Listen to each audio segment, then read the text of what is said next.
Yeah. Yeah. Let's move out. Allow me. Rest and rebuild. Let's light it up. Scatter. Ha! Ow.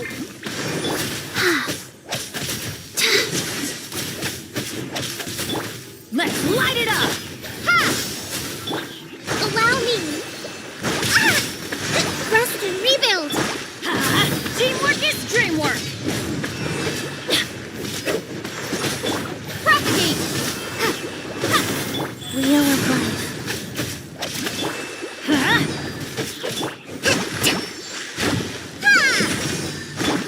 Scatter.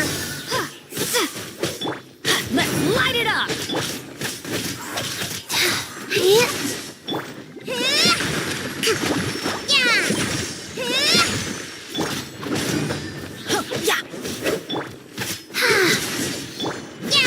Uphill battle. Hold the line. Allow me.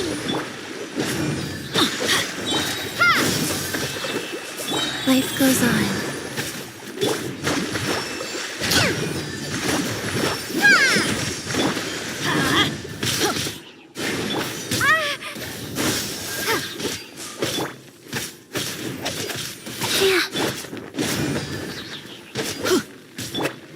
Rest and rebuild.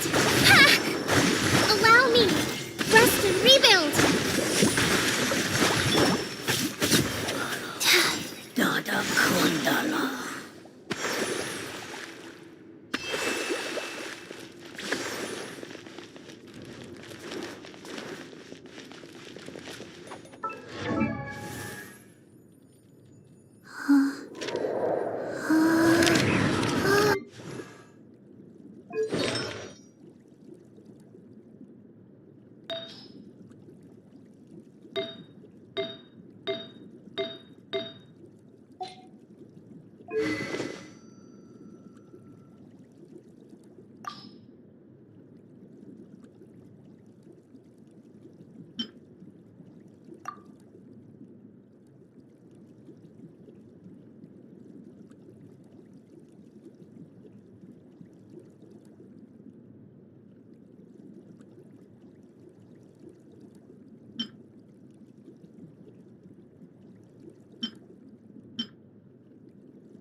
rebuild. Let's light it up! Scatter. Hold the line. Yeah.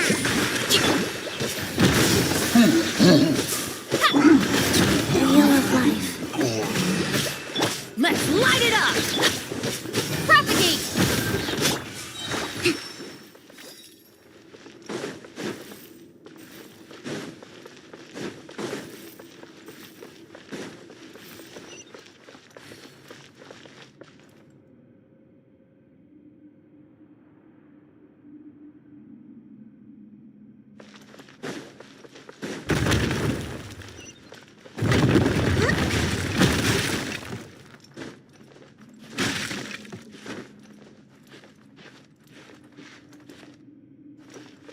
We're almost at the top. Keep it up.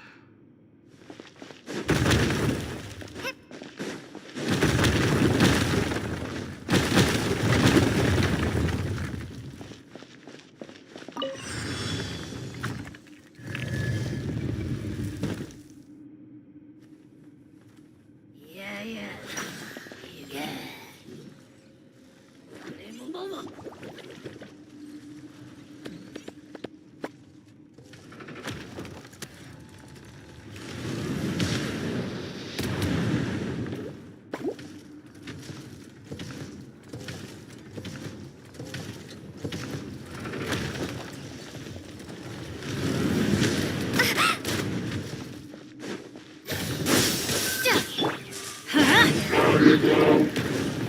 I'm going in! Let's light it up! Allow me.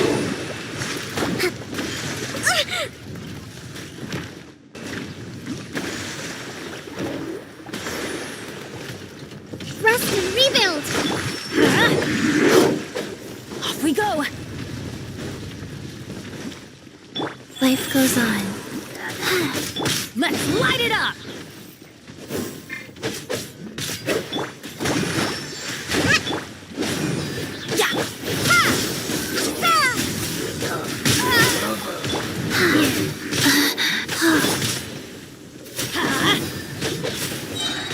Everybody stand back! Adventure time! Scatter. Off we go! Let's light it up! Propagate. Go. Sacred name. Fortune preserver.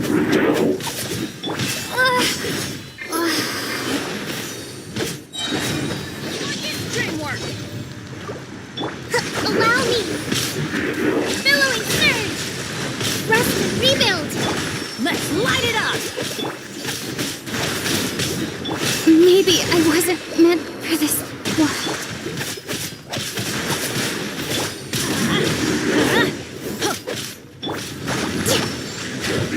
A brash maneuver. Ha! Hold the line. Everybody stand back! Let's light it up! Wheel of life.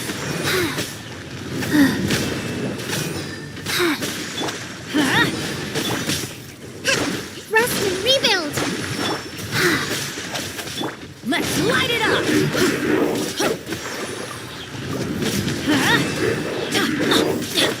Allow me.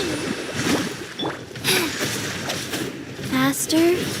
Okay, faster. Adventure, let's light it up! Teamwork is dreamwork!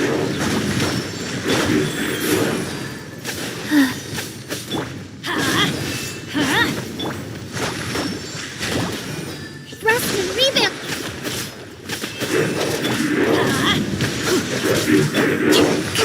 Hold the line. Torrent, bring refuge.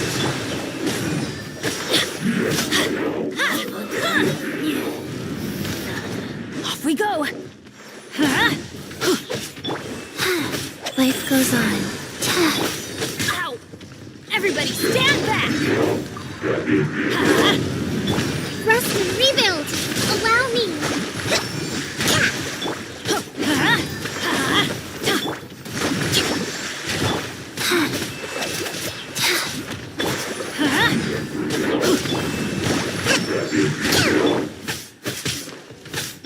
Let's light it up!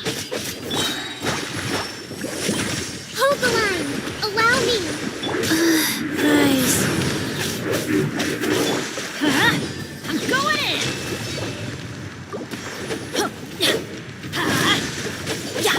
Scatter!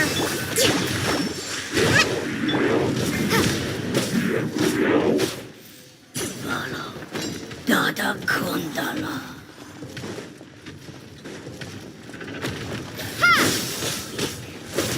Let's light it up! Off we go! Opening box of Adepti-Trix. Like...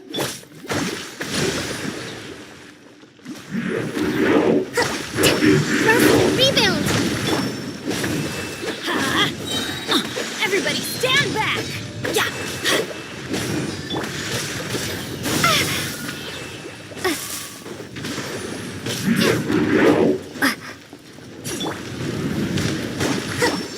Billowing surge! Life goes on.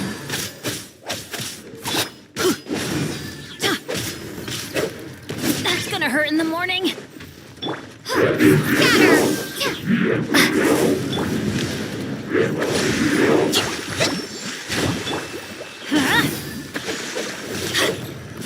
Why do they never miss? Like... Yeah. Germinate!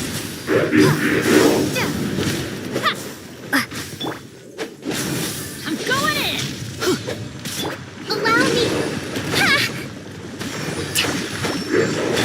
Let's light it up! Go. Propagate! Yeah!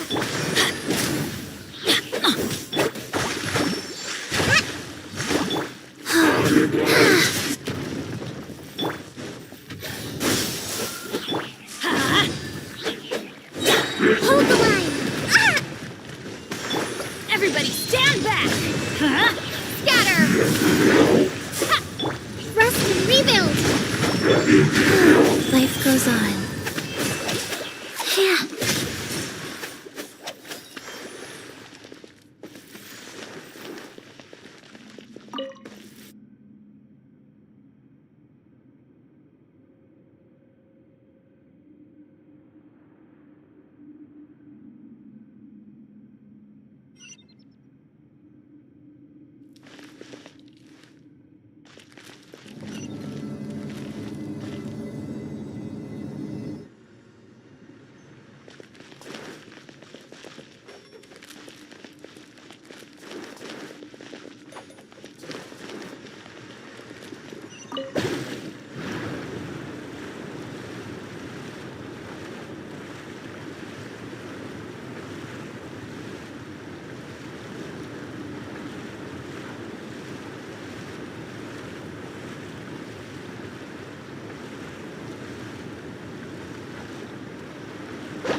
Looks like we've reached the end. This is the place. There should not be any other hidden spaces in the The path sure had some twists and turns, but it turns out that this place isn't actually that big.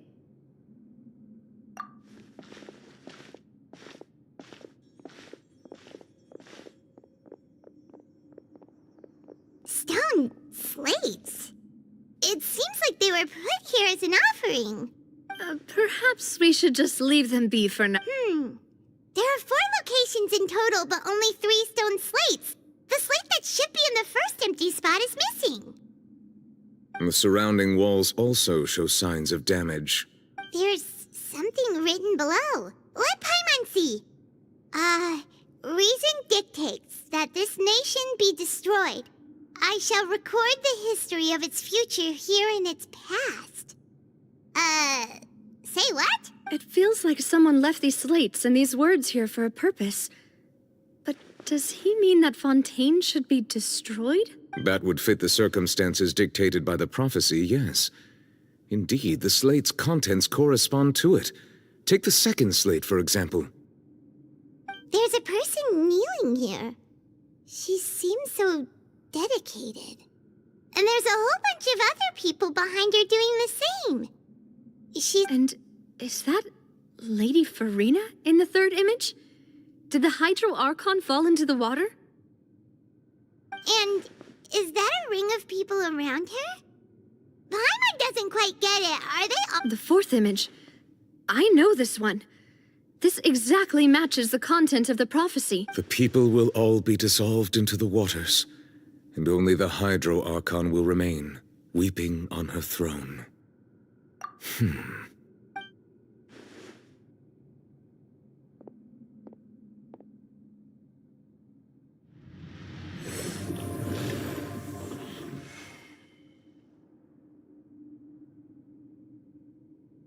More information should be hidden in these slates, but I fear I cannot easily uncover it, most likely due to us missing the first slate.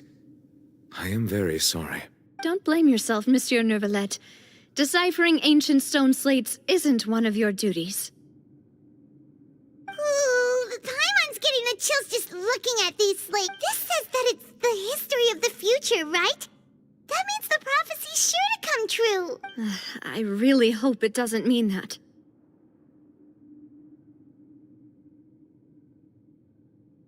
Still, Paimon feels like these images are kind of weird when you look at them together.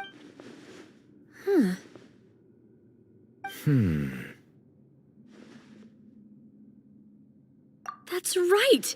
If the images are in chronological order, shouldn't the fourth, the waters drowning Fontaine, come before the third, where the Hydro Archon herself falls into the water? And yet the order is reversed here.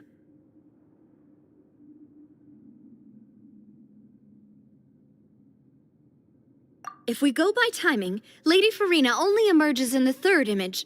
That means that the person in the second image might be the previous Hydro Archon. Egeria, then. I had never met her, but her appearance here does match the records. The previous Archon kneeling before the floating island in the skies, as if confessing a sin. Did she herself commit that sin? Also, I'm still wondering why these ancient stone slates are here at all. Judging from their contents, could this place be the origin of the prophecy? Does that mean that someone, or some people, once saw these slates?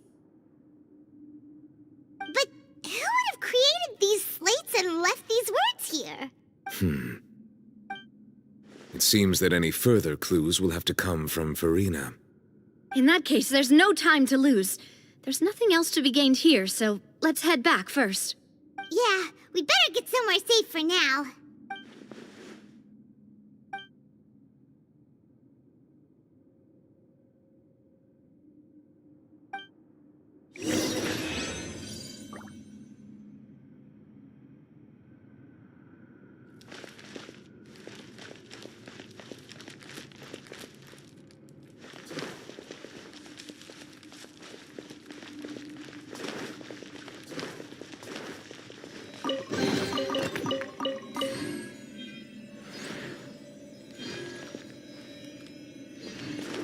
Faster? Okay, faster.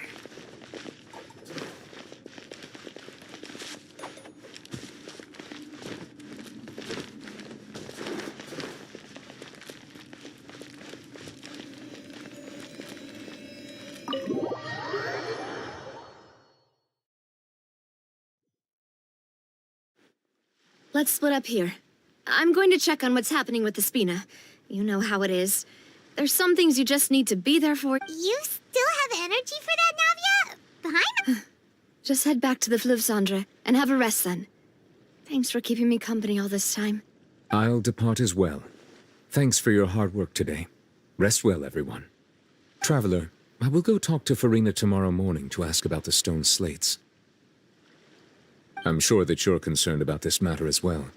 If you have time, drop by my office. I will share the results of our discussion with you. Are you really gonna talk to her about this directly? Will that be a problem?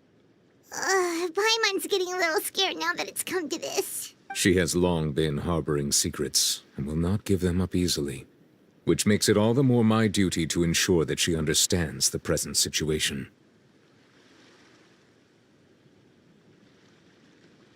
All right, we'll leave it in your hands then.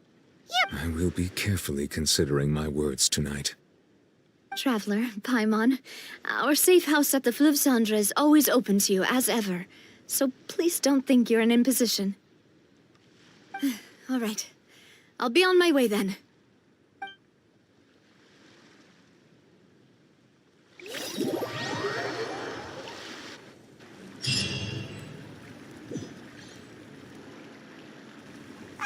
We're finally back! Welcome back. We've got a special menu prepared for you two tonight. Yay! And there's good food too! Navi, no, the boss is the best. Ooh, desserts! Nice, these are all... Hyman's already starting to forget what happened today.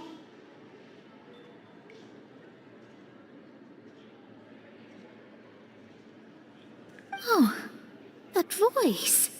Is that who I think it is? Huh? It's you two. What are you doing in Fontaine?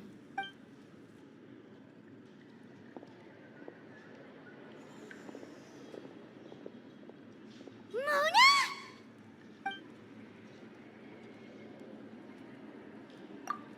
Seriously, nobody just uses a scry glass whenever they've got time to just see who they'll meet on the road. Still, we didn't expect to see you here. Wait, you're not a Fontanian, are you, Mona? Well, I have some business to attend to here, so I booked a hotel in the city. I was just out for a stroll when I bumped into you. Quite unexpectedly, if I'm... Why did you think I was from Fontaine, though?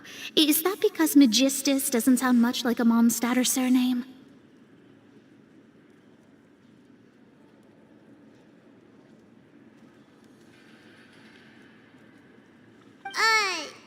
Yeah, let's go with that. Well, I used to have my own surname, which was, well, some other thing. Either way, the old hag told me when she took me as her disciple that the first step to being a great astrologist's pupil was to change that name. There was nothing for it, really. She really is amazing at astrology, so I changed my name to what it is now according to her wishes. To my surprise, however, Magistus is not the name of some ancient house or clan. It isn't? Nope. Although it is used by us in place of surnames, it generally just means great. Wow! Imagine including a boast in your name. Wait, are you gonna have to put that into your genealogy as well? I reckon so. In any case, I'd give my disciple a name like this as well, if I were to take one. Astromancer Barbeloth Trismegistus. Whoa, that's a long one. Does it also mean... My name means Mona the Great Astrologist. As for the old hag, hers is, in plain speech, the thrice as great scholar of the stars. Just take it as a title specific to astrologists. Thrice as great? That's so... I know, right? That's just how she is. She used to call herself Magistus, actually, but when she took me in, she changed her name to Trismegistus. Talk about excessive. Magistus is thus the calling card of our school, so to speak, which makes it about the same as a surname. It's all right if you don't get it. You can look into it further should you need to study astrology more That sounds terrible! But anyway, you're not Fontanian, are you, Mona? You're from Mondstadt, right? Well, I was born in Mondstadt, yes. My parents migrated to Dornman Port, and I traveled with the old hag for a while, after which I settled down in Mondstadt City. Oh, that's a good thing then. At least we know you won't be dissolved by Fontaine's water. Speaking of that, I'm sure you're aware that a bunch of things have happened here in Fontaine, right? I know you're not a local, but there's something ominous about it. Well, the water, I mean. That was the main reason, yes. Just a while back, the Steambird invited me to take part in a panel and speak about the circulation of the invitation was sent quite early on. I don't think anyone expected Fontaine to be in this much trouble. What do you make of that prophecy, Mona? Just tell us what you think as an astrologist. Your word would go along. What I can tell you is that I'm an astrologist, and that this prophecy concerns the fate of Fontaine. Even that of Alton. I'm afraid that this is not something that just anyone can do. If I could do it, but on the flip side, the prophecy is so huge and powerful that it must surely come from... A visionary? Sounds really powerful and all, but does such a person really exist? Of course. The old hag could do it, and I'd bet there are others amongst those Hexenzirkel colleagues of hers who could do something similar.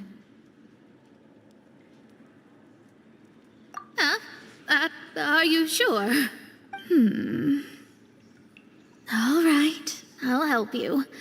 It isn't often that I see you with such a serious look on your face. Thanks, Mona. You're amazing as always. Oh, well, this is something only I can do after all. So yes, your praises are quite welcome. That's the greatest of astrologists for you! Of all the people we know, you know the star's the best!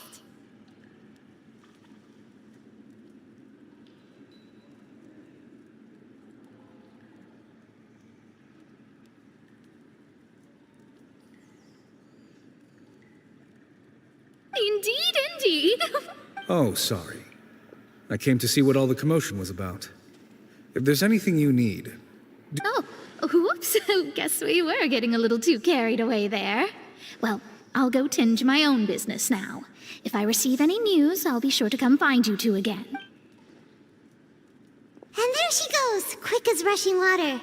And here we are with the Spina guy giving us suspicious... Right, but we were able to recruit Mona's help, didn't we? Our Fontanian friends will think...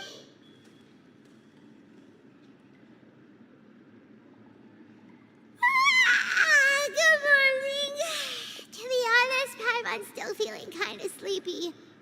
But it's time to get up, traveler. We agreed to go see Neuvillette, so let's pack it up and get going.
You're here!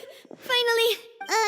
Is something wrong? Monsieur Neuvillette and Lady Farina, they seem to have gotten into a dispute!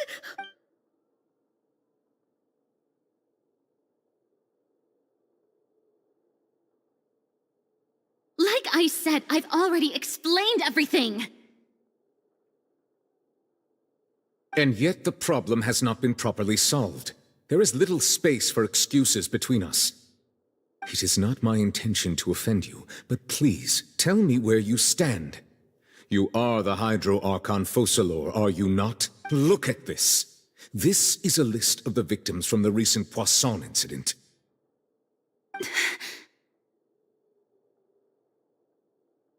You mean... We did not arrive in time to avert this disaster, and I will not have it happen again. I will say this once more. You must tell me everything you know. Yesterday, I found 3 stone slates in some ancient ruins near Poisson. Do you know anything about those? Seriously? You're questioning me like this is a court case now. I don't know anything about that, but you found them in some ancient ruins, you said? That's correct, which is why I came to ask you some questions. There should have been 4 slates, but one of them was missing.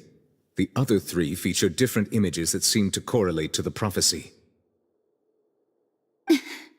The prophecy? The second of these slates depicts the previous Hydro Archon Egeria kneeling before a floating island in the sky, as if confessing something. Do you know nothing of this either? I don't. I've never seen such slates. I'll ask you again. Do you really have no information regarding the previous Archon? My deciphering of the slates indicates that the Hydro Archon Egeria once had to confess to, or apologize for, a certain sin. If anyone would know about it, it should be you. All gods don't have the same secrets, you know. She was herself and I'm me. Is it really so strange that I know nothing? I understand your concerns, but I'm sorry. I just don't have any... Forgive me for saying this now, Lady Farina, but I have long known of your various secret investigations into certain matters. There are several indications that you have been investigating the prophecy on the sly. This is not strange in itself, considering that you are the Hydro Archon. But it is strange that you should also claim to not know any of Egeria's secrets, as well as do nothing following your inquiries. You have never been as superficial as you have presented yourself to be, nor are you a fool. And yet, your behavior is very inconsistent. So you've been watching me... You... Well, since you know about my secret investigations, then you should know I'm actually working to take care of it. There's no point questioning or suspecting me. You're the Eudix, but you're still my subordinate. You should be following my lead. Just trust in me, your Archon, and do as I say. Never mind whether you can truly convince yourself to or not. It'll all turn out fine. That's all I have to say. We do not discuss this matter Oh, the opera's about to start.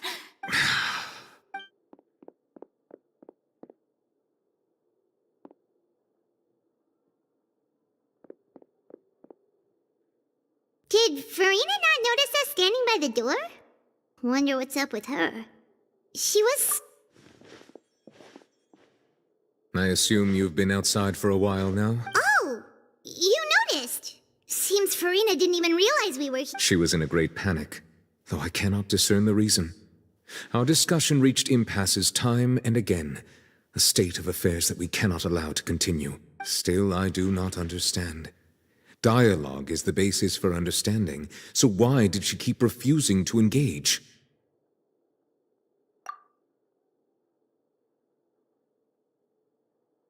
Everyone in her inner circle has noticed that she is hiding some secret. The issue is her attitude. I fear that she will not reveal anything unless absolutely forced. We may have to create a situation in which she will have no choice but to speak. Oh? Like... Normally, people will only reveal the truth when standing trial. Perhaps we must have the Hydro Archon experience just such a scenario. But Farina's seen so many trials, and she's really good at dodging questions. How do we make sure that she won't just slip away at the first chance she gets? We will need to consider this thoroughly, join forces with various parties, and then do what we can. If at all possible, I would prefer to recuse myself from this affair, but we must prevent the prophecy from coming to pass. This may be cruel to her, but all Fontaine is in crisis.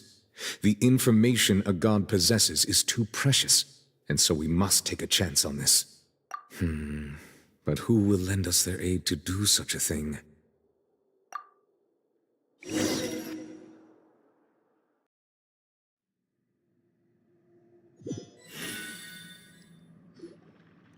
Well, that's everyone, huh? Speaking Speaking of which, it was pretty smart of you to think of hiding here. Poisson was just involved in a disaster, so it's presently devoid of people. That naturally makes it the best choice. And here you are drinking tea like it's the most natural thing in the world, huh?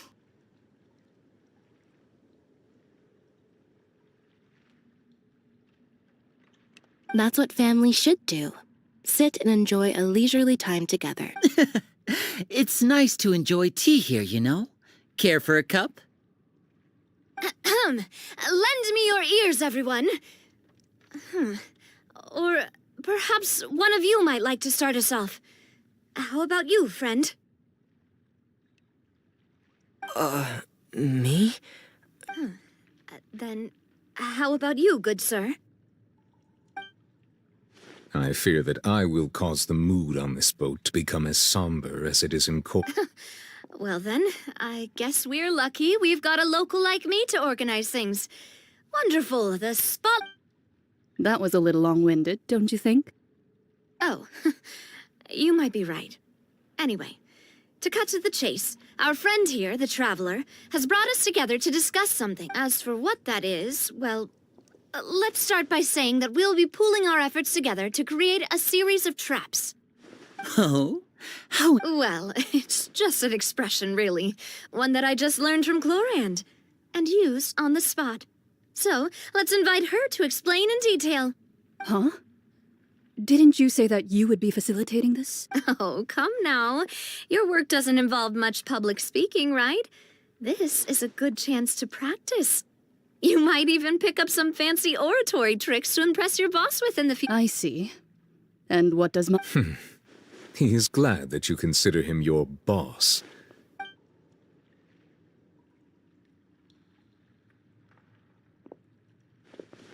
In that case, do any of you have experience? Not that I recall. Fremine and I once used a wooden stick in a basket to catch wild rabbits when we were younger. As for Lynette, oh, right, you... I've also gone diving to catch some fish before. I'm afraid not.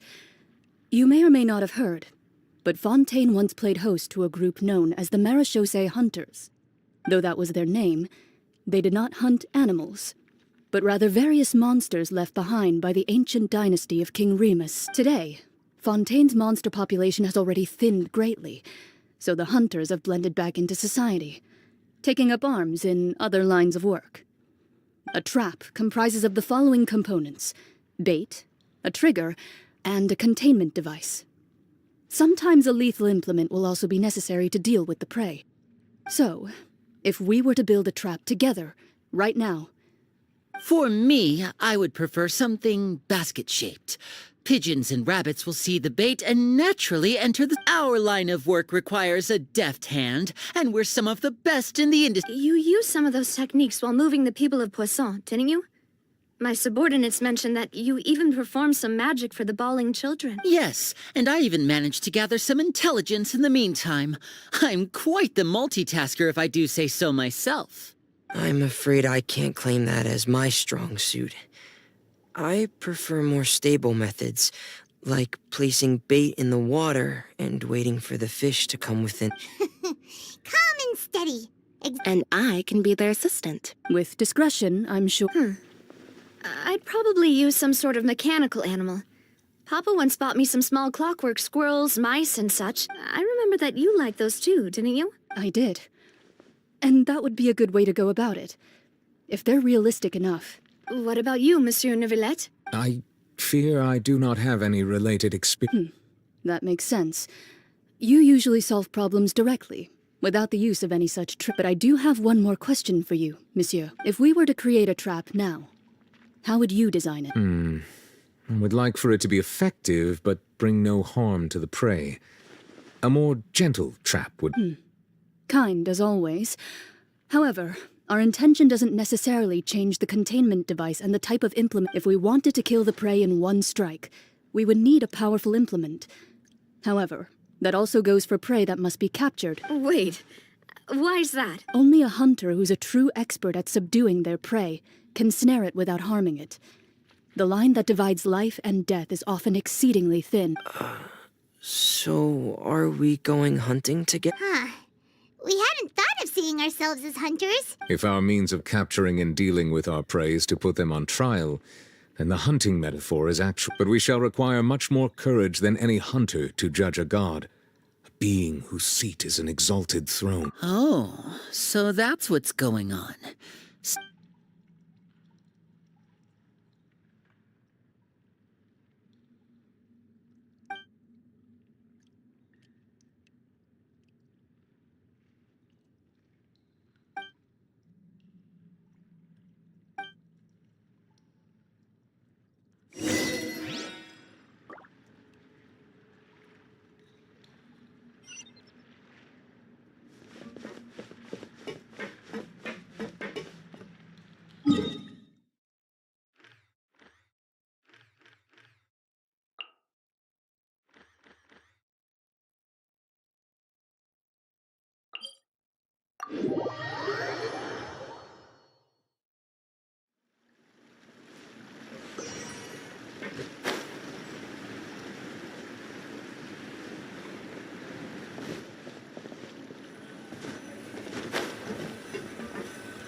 It's been a tough few days, hasn't it?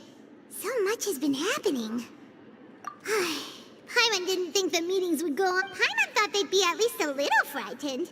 Well, Fremine was, now that Paimon thinks about it, but everyone else, well, it's hard to say. Paimon, after all, you're the most reliable person in the world, aren't you? Did you just pour some tea? Paimon didn't notice you doing that at all. Then what's that? Paimon's never seen that cup before. Don't be frightened. I'm just joining you two for tea. I merely refrained from saying anything till now. Who's that voice? What a strange conclusion, but also such an interesting one.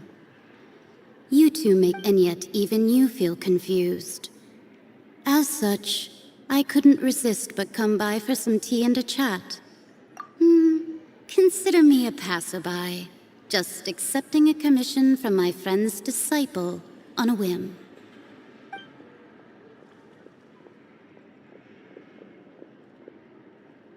Precisely. Call me N, a mage who wanders the world. At least, that's how my friends have the prophecy. Yes, what has been prophesied will be fulfilled. You may view such things as the history of the future. What? Then... People call such things fate, and it is written in the stars. It cannot so easily be altered. So you've caught on. Just as prophecies are usually only the future as seen from the perspectives of the gods, could things be happening in hidden corners where the god's gaze does not fall? Are the things that you shall see different? What is she talking about? It all sounds really impressive and important. I believe that you understand, right? Some things are insignificant. Ultimately, fate shall serve as your only guide, no matter what will... This was good tea, by the way. Thank you for your hospitality. The voice. It's...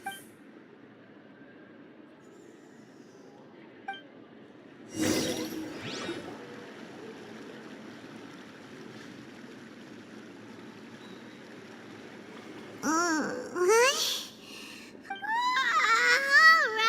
right, come. Hey, it's you who's getting lazy, okay? Well, I see I've walked in on some lively band. Luna! Fine, just fine. I went to take part in that Steambird panel. It turned out to be more interesting than I expected. Not all Fontanians are pessimistic about this. One journalist mentioned that sitting around and waiting for the end to come would be wrong, and that they should make their own rest. Did she have pink hair by any chance? Why, yes, it was Charlotte. I assume you've heard of her, no? That daredevil journalist? I'm in full support of her view. Prophecies are very important, but... That's right! Paimon's glad to hear something sensible for what... Ah, yes. About what we had discussed before. I did try, but I'm afraid I couldn't reach the old hag. Huh?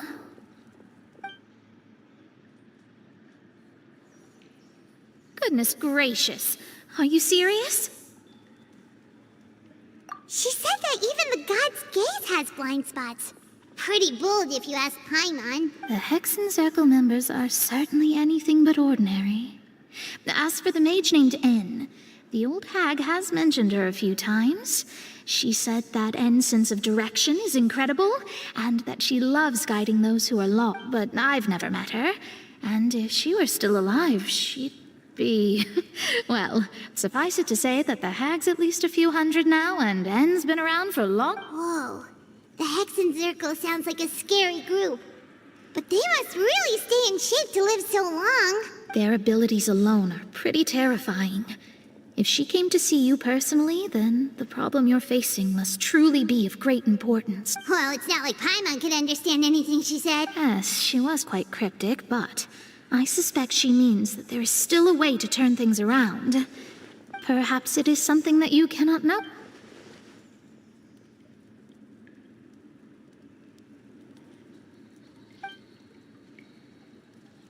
Traveler, Paimon, are you... Oh, we're fine.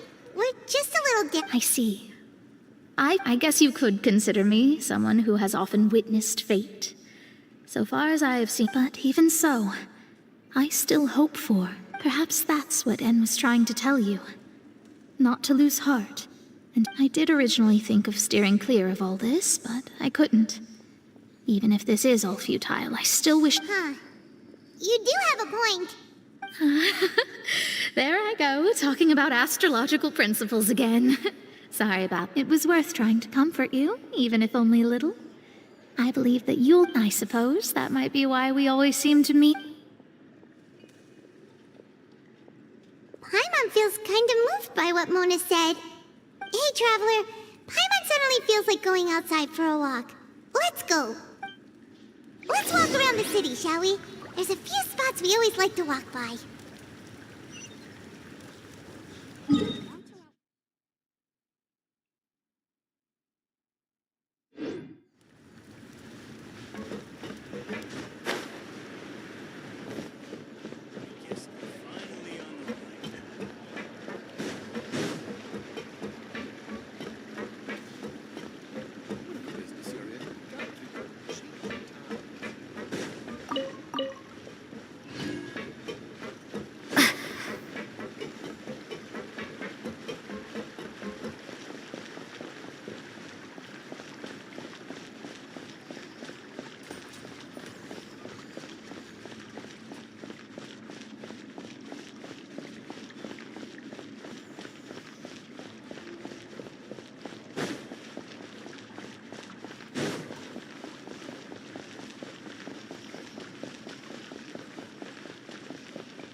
Adventure time! Off we go!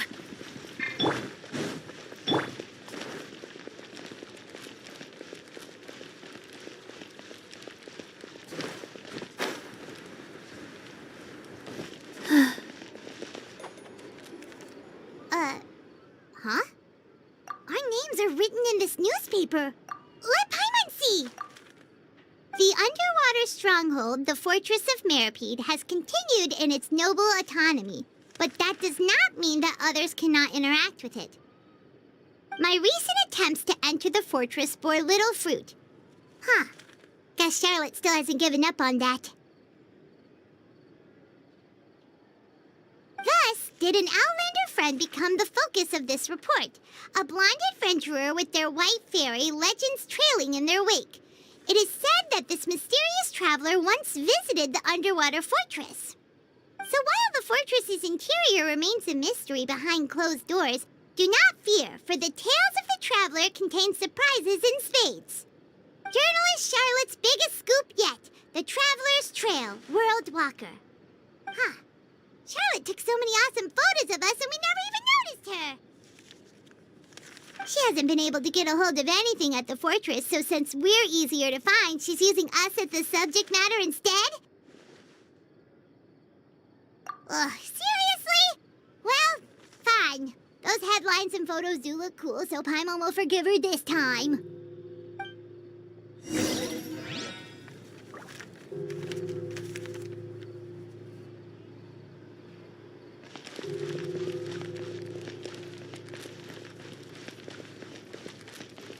Faster? Okay, faster.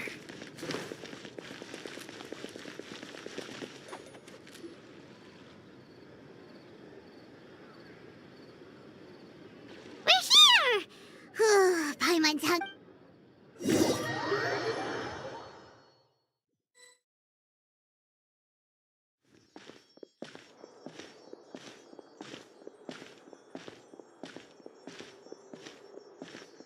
Hey, quick!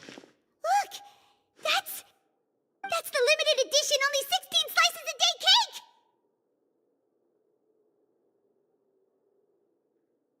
It was so delicious the last time we tried it, despite the tense situation we were in. One slice of cake, please. Someone showed up after all. Oh, wait, you're the one from the Palais Mermonia. Oh, are you here to buy cake too? It seems Monsieur Nervalette was right. Wait, did I really say something like that? That's right. Even he has his own preferences when it comes to... Do you come here often? Usually every day. Every day? It's part of my daily schedule, apart from work. I shall have my cake. Then what if someone told you one day... But why would it... Well, Paimon doesn't know either, but maybe... Oh, the prophecy. To be honest, I haven't paid... No. It's the same for eating in general. Huh. Don't be sad. Excuse me, could I have 2 more slices of cake to go? These 2 slices are for you. Sijuin said that this kind of expression you're making is what humans call being sad. Oh, you know Sijuin? I sure do.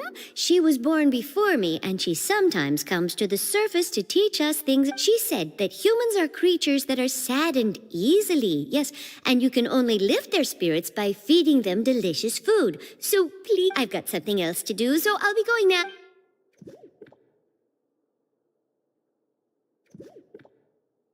And there she goes. All right, let's dig in. Paimon's sure this can...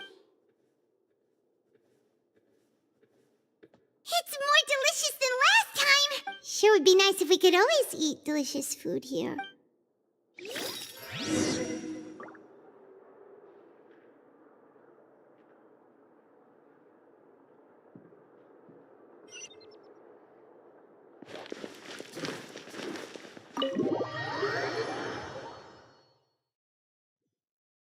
Oh, we're near the Steambird office. Let's go look for Charlotte and have a chat.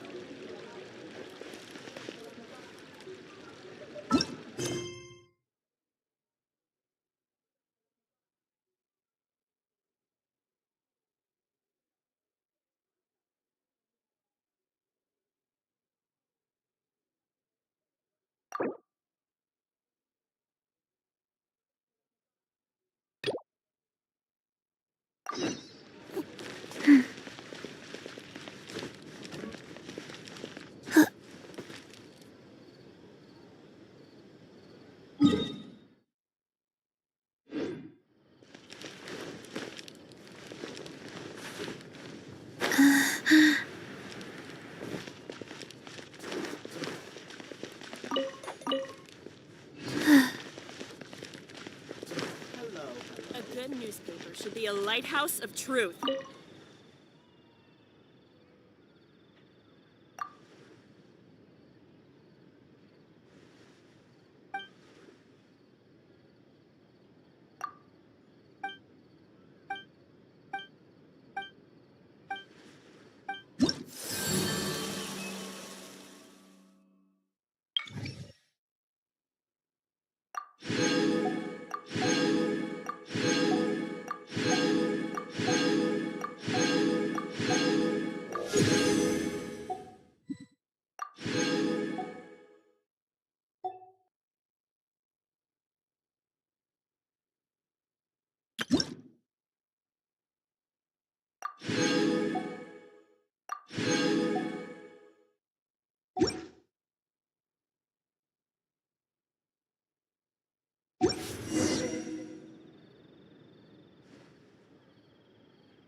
Hey, do you know what? Neither do I. Wow! If it isn't the Traveler and Paimon! Oh, have you seen the article I wrote about you? Ha! You've got some nerve! You just used us to make some quick mora! Oh, you needn't worry about that. I heard that you were in Poisson some time back, so I sent you a letter to discuss just that. It appears you didn't receive it. It's all right, though. I've set aside the amount intended for you. I've even set the table with some food. Really? Oh, you're the best! You're almost a little too easy to win over, Paimon. If I were a journalist with ulterior motives, you'd be in trouble now, you know. Oh, Paimon knows you're not like that. Still, what brings you here all of a sudden? Were you looking for me? A friend of ours met you a while back, and when she mentioned it, we thought of coming to see you. Her name's Mona. Ah, so you know Miss Mona as well. She's a guest columnist for our paper. Really good one, too. She's so young and already such a brilliant astrologist. So she mentioned me? What did she say? She said that you're a real daredevil of a journalist. Nice. In which case, can this daredevil journalist dare to request an exclusive interview with the legendary Traveler and Paimon? Huh? So your article in the paper today doesn't count? Oh, of course it doesn't. That was more like live photography. What I'd like to do is Yeah, are we even qualified enough? Why not? If I say you're worth an interview, then you're worth it. But not right now, of course. I'll need a few days to prepare. Oh, in that case, we'll just chat when you have the time then? Oh, so that's a yes? Ooh, splendid! I'll tell the Ooh, so much to get done now. Wait, Charlotte, Paimon's still got a question for you. And what's that? If, just for example, Fontaine... Huh. That's the prophecy you're talking... If you're seriously asking, from what I've seen, so in all likelihood, I'd probably still be prepping at the office for... Just think about it. If this nation... And then do you know what I'd do? Well, I'd write that... I'm not a dreamer. But anyway, That's so nice. All of a sudden, Paimon... Anyway, let's go and take a look at the sea, shall we?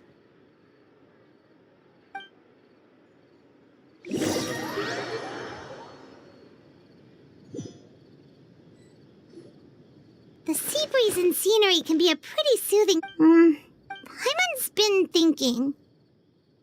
If it wasn't Fontaine, but all of Tevat that would be destroyed tomorrow, where would we go and what would we do? No, Paimon should ask, if you could choose, what would you...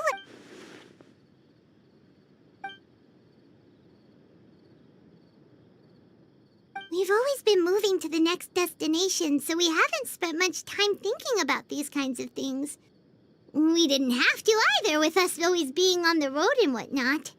You mean, still traveling? Huh. Wait, isn't that what we've always been doing?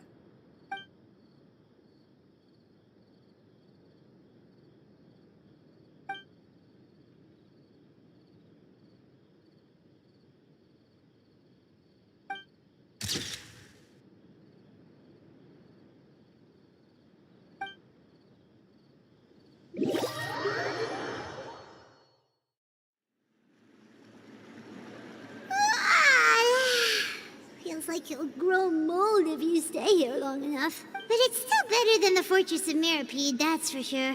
It's not only damp there, but salty too. So the two of you are still here. Wonderful. Oh, you're from the Palais Mermonia, aren't you? Yes, I'm Isadora. Monsieur Nervillet sent me to look for you two before. I heard that afterward you went to the Fortress of Meropide.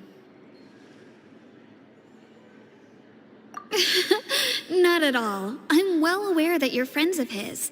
Actually, I'm here to pass along a message from him. Yes, inside the Opera House. The Maréchaussée Phantom has declared the incident a small-scale riot. A riot?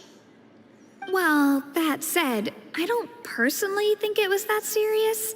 Lady Farina was watching a performance at the Opera House, and while she was resting during an intermission, some other audience members suddenly started harassing, loudly accusing her of doing nothing about the prophecy crisis.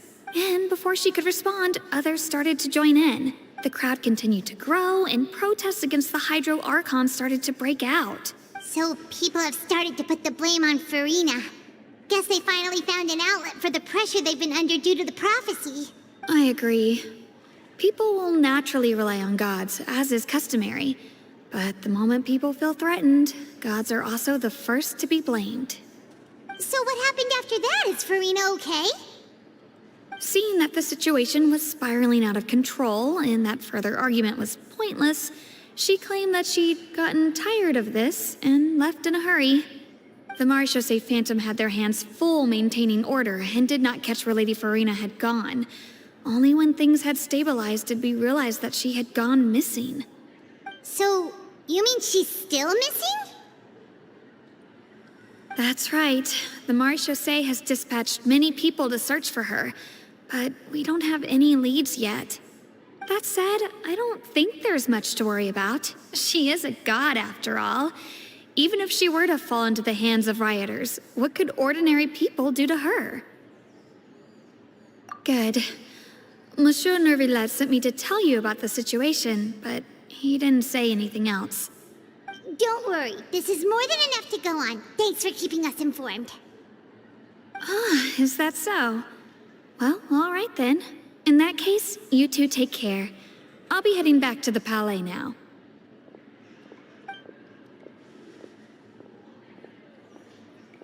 Well, sounds like we should hurry over to Poisson then. If we know Farina, she won't try to fix things in this situation. Instead, she'll look for a place to wait out the heat. And, as we also know, she may be loud and dramatic, but she doesn't have a heart of stone. When Nervillet was talking to her in the Palais Mermonia, and she heard about Poisson, she couldn't hide her sadness and remorse. It would be hard for her to ignore being accused by the public today. Paimon thinks Farina's probably taken the opportunity to slip away to Poisson and try to relieve the sense of guilt that she's feeling. Huh! Well, what do you think? Paimon knows the answer, of course, but Paimon can do the analysis to back it up, too. Cool, huh? In that case, there's not a moment to lose. Poisson, here we come!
This place looks deserted. Guess all the survivors must have evacuated already. All that's left here are signs of devastation. Could Farina really be here? What?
That's Farina, right over there. She really... Should what was meant to happen did happen after all. I'm sorry. Give up, Farina. There's no point in holding out. I'm sorry. But what can I even do other than to repeat meaningless apologies over and over? Who's that? Don't worry, Farina, it's just us. So it is you, blonde traveler from another land. Why, I almost thought you were someone from that mob of my ignorant subjects, come to kneel and beg for my forgiveness. Farina, you were crying just now, weren't you? The tear stains on your face... What do you mean, tear stains? Oh, I remember. The show at the Opera House earlier this morning was so moving. I'm still trying to process it. Who did that uncivilized rabble think they were, disturbing my enjoyment of the arts? They even dare to tout their Archon. I must teach them a lesson. I can just imagine their twisted and frustrated faces once they realize that I'm nowhere to be found. Oh, and I'm sure Nouvellette and those people from the Maréchaussée Phantom are freaking out right next to them, too.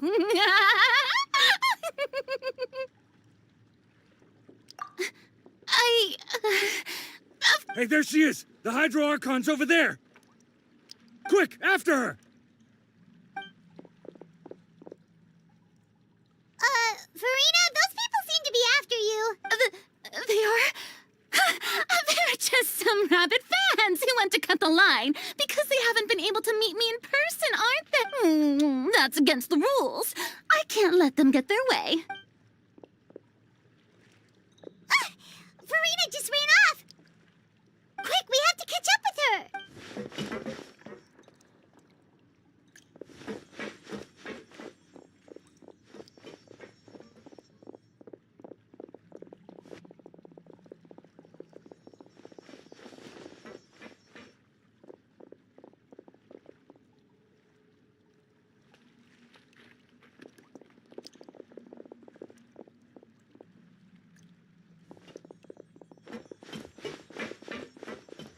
This should be the place, right? Hey, Farina!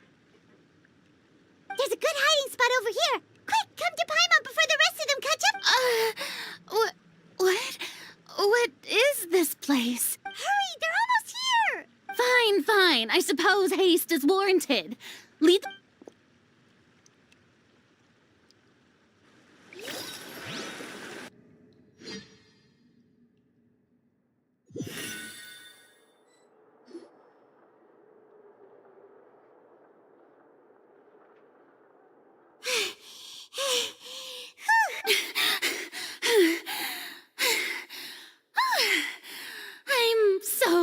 tired. I totally thought they had caught me. No, I mean, I merely gave in to the sheer enthusiasm they displayed. You were right. Yep, that's a good girl. What's happening? The ground's shaking. Is it an earthquake? Yeah, a quake of this kind. It can't be. It's happening. Well, there's no need to worry too much about that. Novelette's made some emergency plans, so the evacuation should go a lot smoother. Yeah, but the people of Poisson...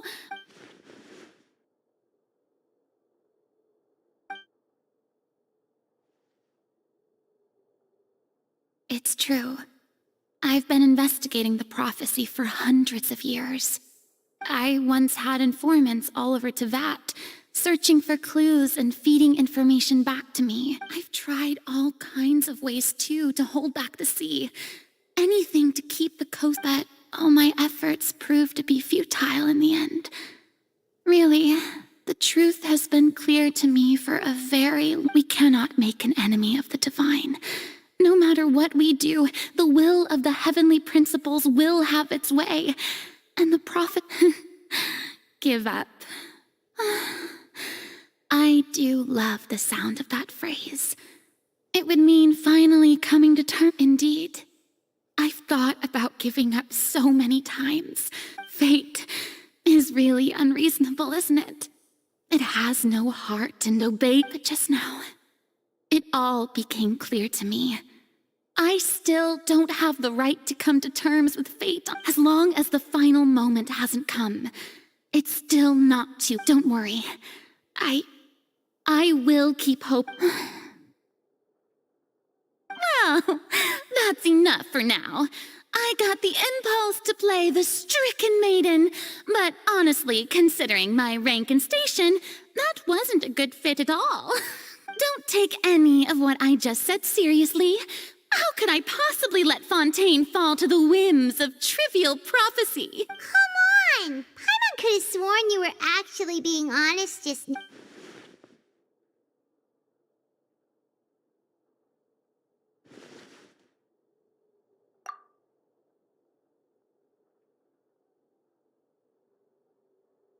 Share my burden.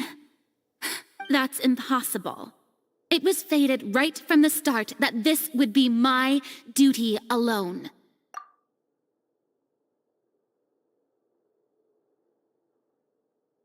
A witness. Yes, I've heard that you came to Tevat from beyond the stars, yes. In other words, you never belonged here.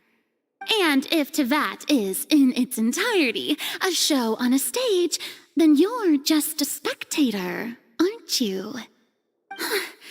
If...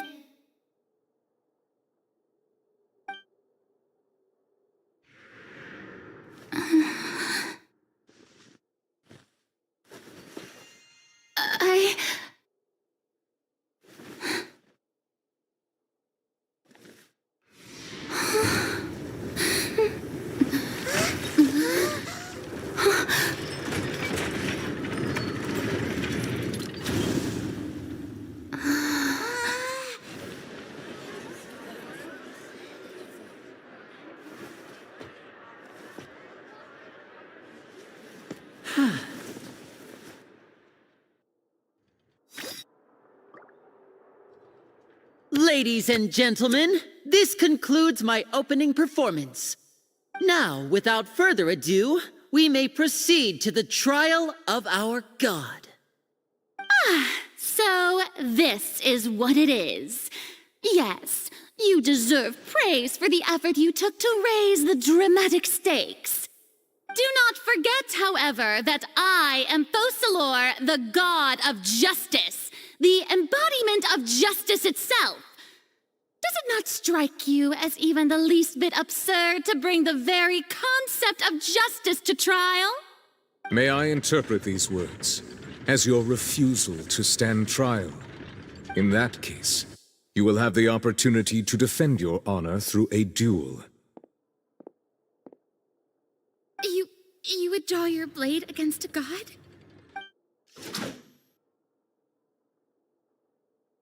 I see. It seems like you have made up your mind.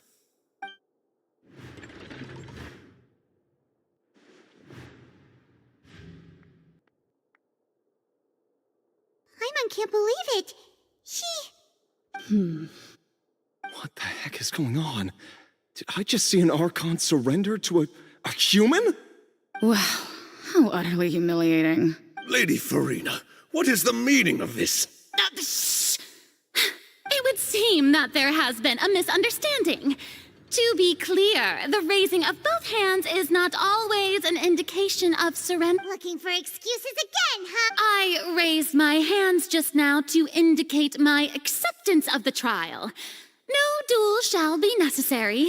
I will admit that I've been running away. I'm sorry, everyone. I was unable to protect the people of Poisson. It is you are not the only ones to be disappointed in me. I, too, am exceedingly But now, it is time for the Hydro. I, Farina, will use this trial to show the world the true meaning of justice! This time, I will protect. Applaud and rejoice. One of the most outrageous and fantastical. Mark my words. This shall be one of the most exhilarating and brilliant shows ever to grace the stage of Fontaine. The trial of the Hydro Archon, Focalor, will now begin! Woohoo!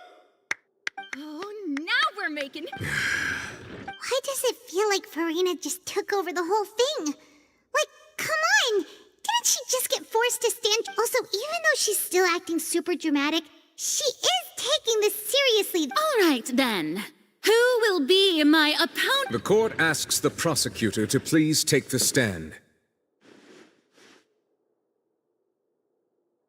Is that so? Very well. Then please speak, witness of Tivat, my accuser and fated opponent.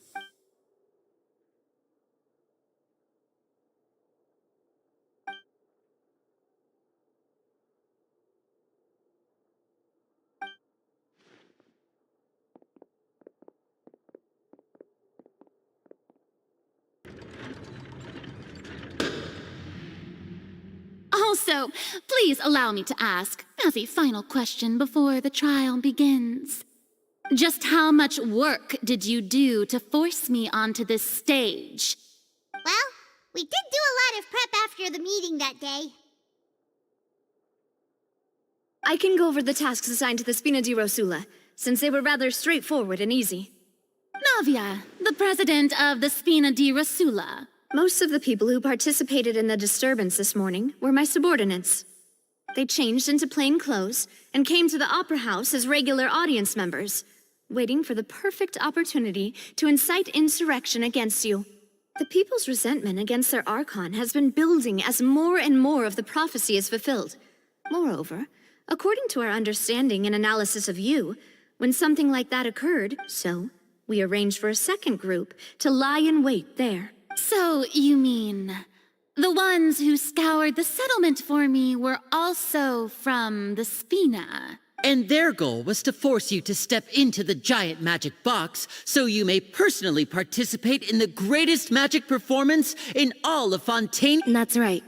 That house was a magic box, rather than someone's residence.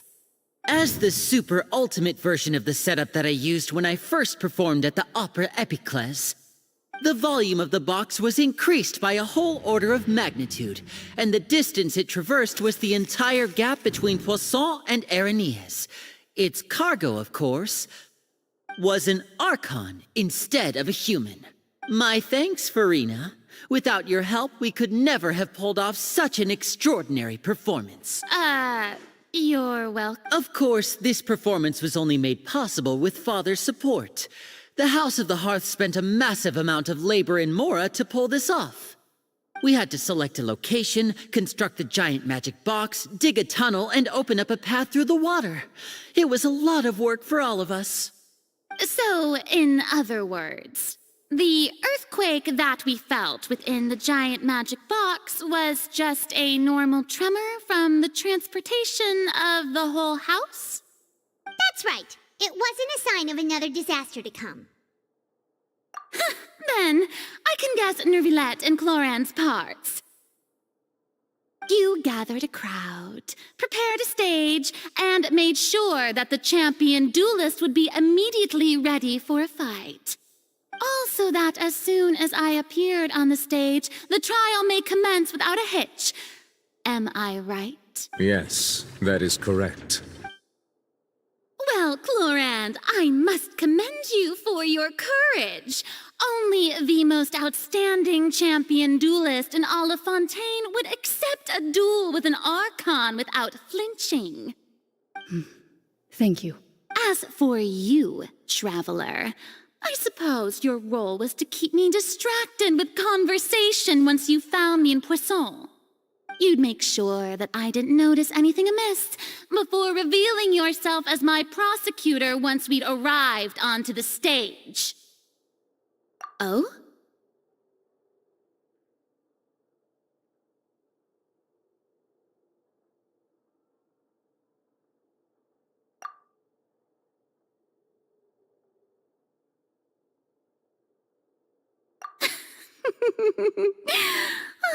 Is that so? Then I suppose I must have missed my final chance. It's fine. It matters not. What's done is done. The stage is already set, so there's no reason to disappoint the audience. Let's see this trial through to the very end.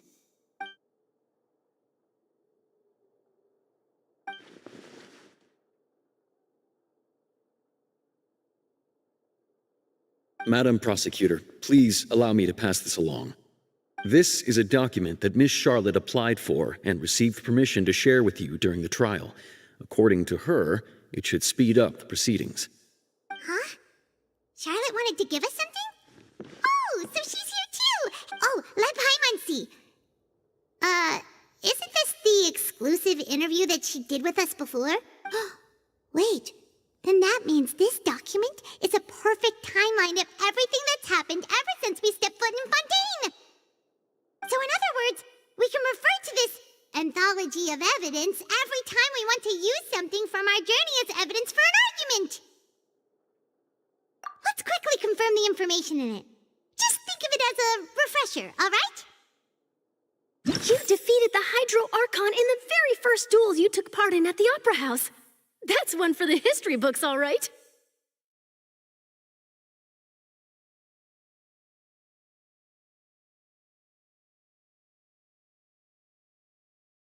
I didn't think that you'd wind up getting to the bottom of the case I'd been following all this time. I guess you could also see this as a happy coincidence. This is the first time Monsieur Nervilette had a difference of opinion with the Oratrice. Even the Hydro Archon can't figure it out. A Fatui Harbinger. She's an extraordinary person. Her instinct must mean something. The fortress of Meripede was almost destroyed in a single day. That I didn't witness that scene personally will always be a source of professional regret, I think. According to Monsieur Nervilette, both Child and that whale should have been in the primordial sea at that time.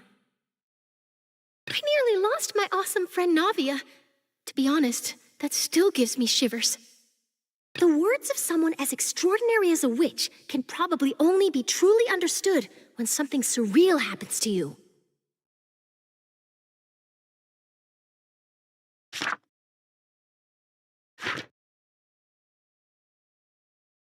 The words of someone as extraordinary as a witch can probably only be truly understood.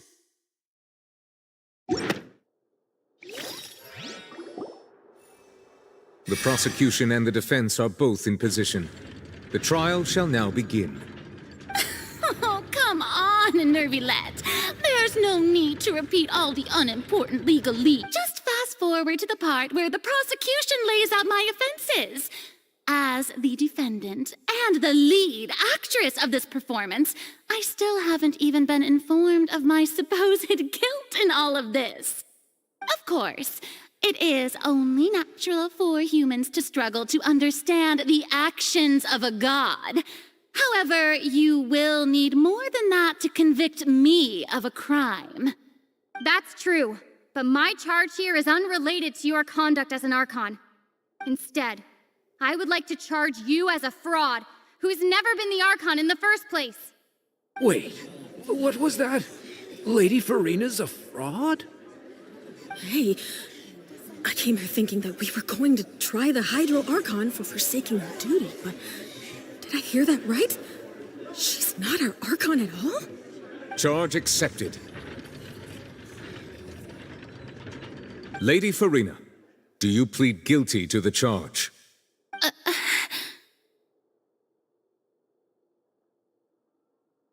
Lady Farina. I plead not guilty. How can I be guilty? There is no way that I, Focalor, otherwise known as Farina de Fontaine, a member of the Seven and the Regina of all waters, kindreds, peoples, and laws of Fontaine, could be anything other than your true Archon.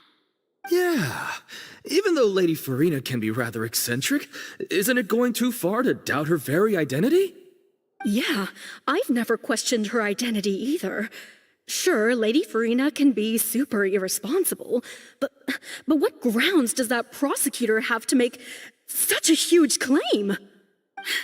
I have cause to believe that common sense will prevail in this case. Many of the members of the audience have known me as the Hydro Archon ever since they were born. There would be no fooling their memory. See?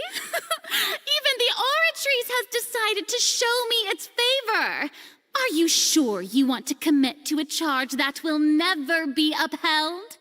If you wish to drop the case, I can promise you as the God of Justice that you will not have to face trial for making a false accusation. We will treat everything that's happened as a dramatic spectacle and move on with our lives. What do you say to that? An argument with near impossible odds, huh? We have to not only refute Farina's claims, but also overturn the long-held beliefs of the people.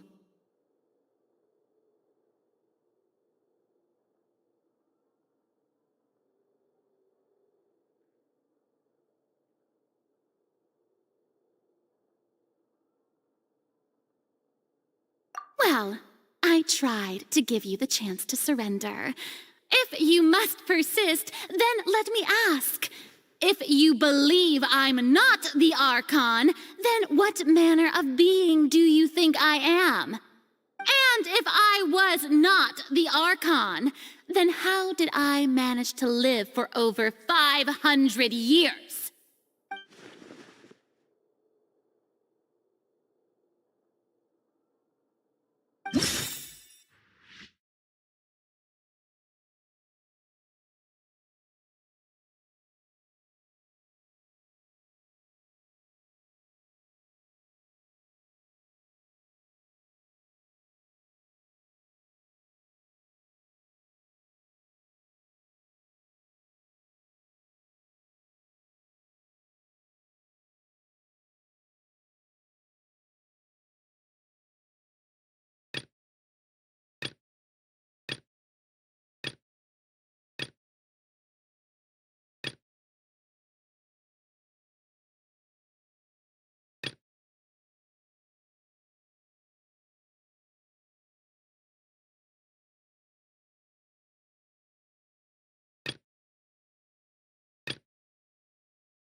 That doesn't sound right.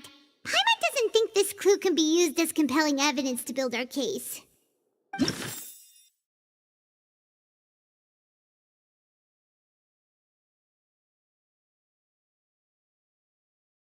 First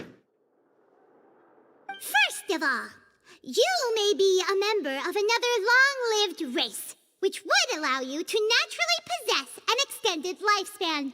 And second of all, even if that wasn't the case, there could be other ways to extend your life. Who gave you that idea? Was it the knave? You'd sink so low as to use a harbinger's words against me. A curse? I once thought it possible that the aura of an Archon might naturally resemble a type of curse. But in light of this claim, perhaps what I sensed was not your divinity, but a curse after all. You sensed it too, huh, Neverlet?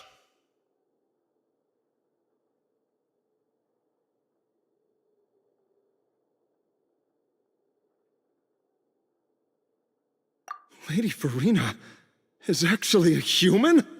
Well, it is true that it's extremely difficult to tell humans and gods apart just by looking at them. It's not impossible.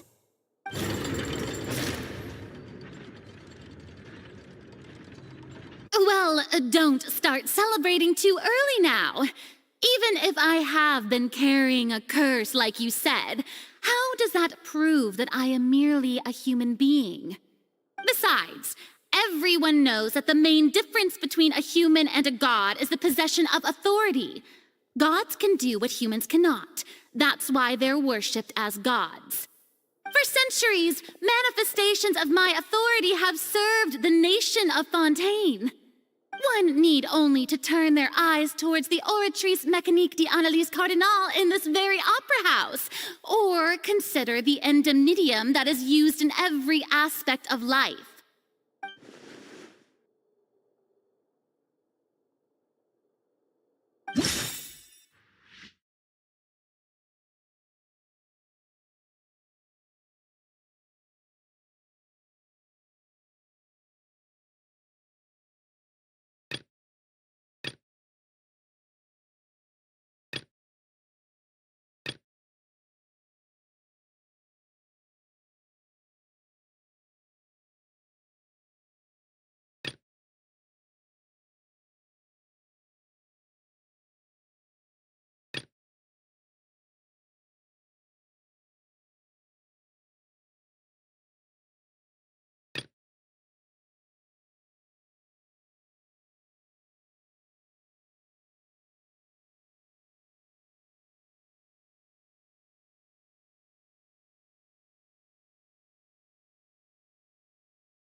That doesn't sound right.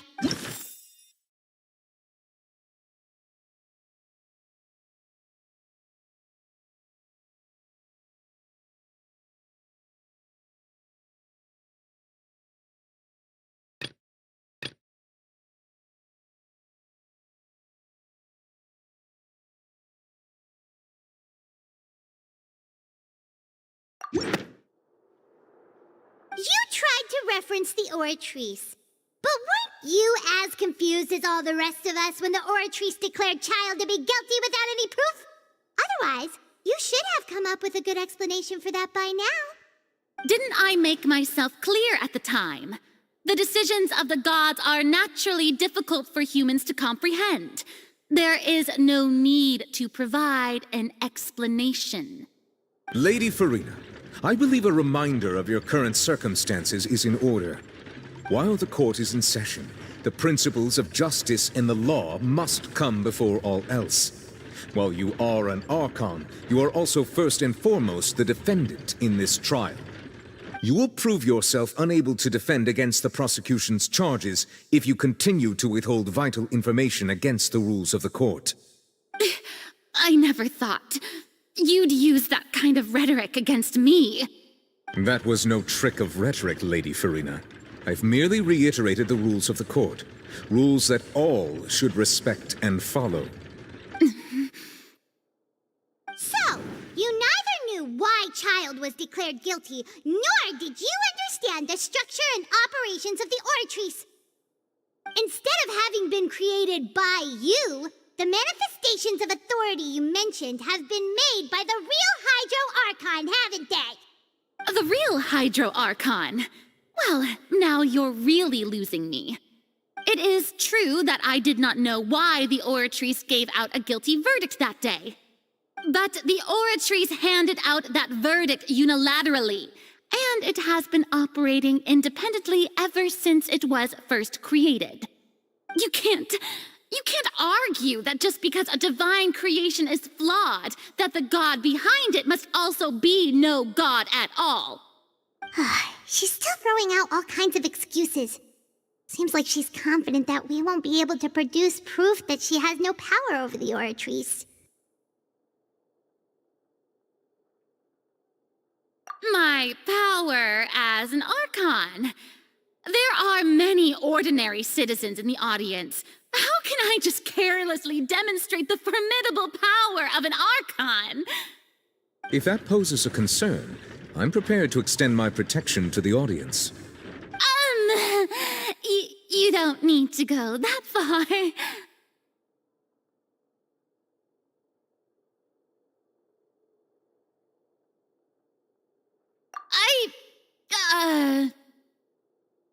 Aren't you the Hydro Archon? Or is it that you can't even wield the power of Hydro, much less the authority of a god? Indemnitium! Yes! It's all because of Indemnitium! All Archons derive their power from the faith of the people, and I've converted the people's faith in justice into Indemnitium. Thus did I give up all of my divine power to provide everyone with energy for their daily lives. Have you ever seen a more magnanimous god? Isn't that a huge stretch? Yeah, no matter how generous an Archon can be, how could they give up all their power? Can a god with no power even still be called a god? It seems like nobody's buying Farina's excuse. Hey, come now, everyone. Please don't stare at me as if I was a liar. I'm still the same Farina you knew, right? The one that you loved. Shouldn't you want to believe in me? Please? You've got to believe me. If what the prosecutor said is true, she really has committed a grave offense. Did she deceive all of us? And all of our parents and grandparents too? And all of our ancestors? Ever since they were born?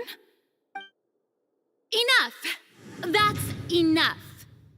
Tell me then, if I'm not the real Hydro Archon, then who is? If you have no evidence of another Hydro Archon's existence, nor can you find anyone who can back up their claim to be such, then what grounds have you to say that I'm not actually the real deal? Wow, she came up with yet another argument. How can we refute her now? Seems like she really doesn't want to give up.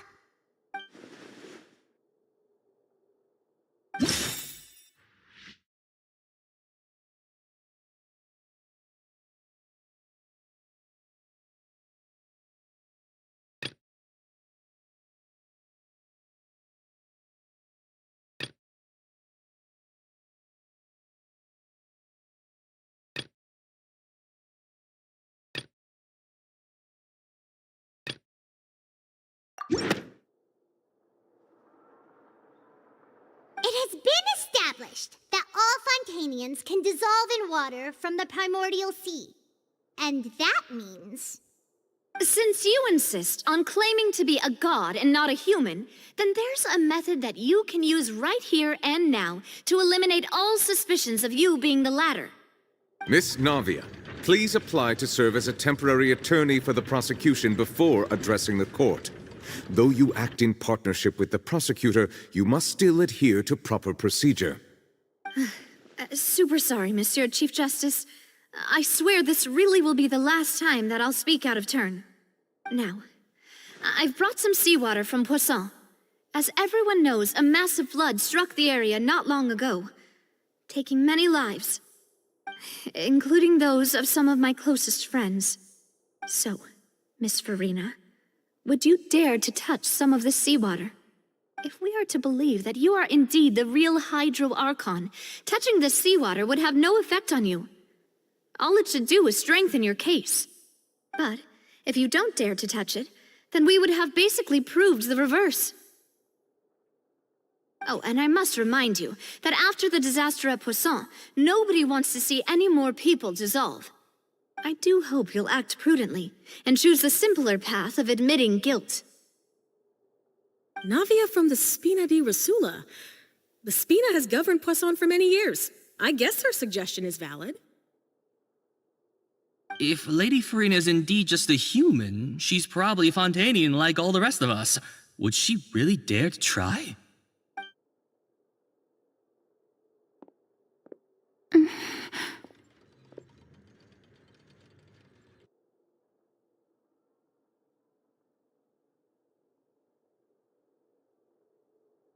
Lady Farina, this test has been unilaterally proposed by the prosecution. As it falls outside the realm of standard court proceedings, you possess the right to decline participation. Well, of course he had to tell her that. But refusing to participate is basically the same as a confession of guilt. She's just staring at the water without saying a single word. It really does seem like she's quite terrified of it. That could only mean... What's going on? Is she really planning to... that's not what we thought she would... Due to the inherent risk of the test, Lady Farina, you may... Hey!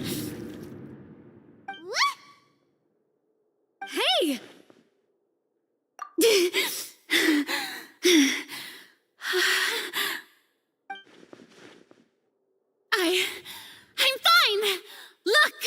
Look at me, everyone! My hand is still here! I haven't been dissolved! Will you believe me now? I really am your Archon! I'm nothing like a normal human who would fall apart as soon as they touch this water! Really, was this not the most obvious thing in the world? Miss Siegewin? If you're present, Miss Siegewin, please come forward and attend to the defendant. Siegewin? Don't be nervous. It'll just take a few seconds. Let me see. That should be enough. Please announce the results of your evaluation to the court, Miss Siegewin. As everyone doubtlessly saw, Miss Farina was displaying symptoms of hyperventilation and flushed skin. These indicate that she was experiencing the adverse effects of exposure to primordial seawater. The extent to which she was affected is the same as other humans when exposed to primordial seawater of a similar concentration. Thank you, Miss Siegewin. Lady Farina, you may return to the defendant's stand. Oh, wait. What did she just say? I didn't get dissolved. Shouldn't that be enough to prove my innocence? Well, considering your tendency to run from your problems, we did originally prepare a direct sample of the seawater around Poisson. However, after extensive discussion, we exchanged it for a sample that is not concentrated enough to dissolve an actual human. After all, on the off chance that something entirely unexpected might occur, we don't want anyone else to lose their life to the sea. Yeah, so out of safeguard for Farina's life. You secured a low-concentration sample and asked the head nurse to serve as an expert witness. It's a great thing that the direct sample wasn't actually used. Farina could have... I can't believe... You...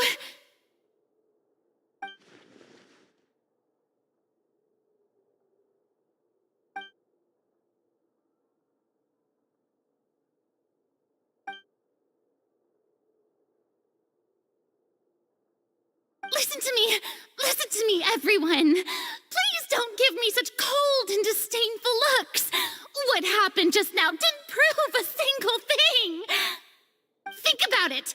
How can you conclusively prove that an Archon can't also be affected by the primordial seawater? Also, if I was really just a human, why would I dare to just put my hand in that kind of water?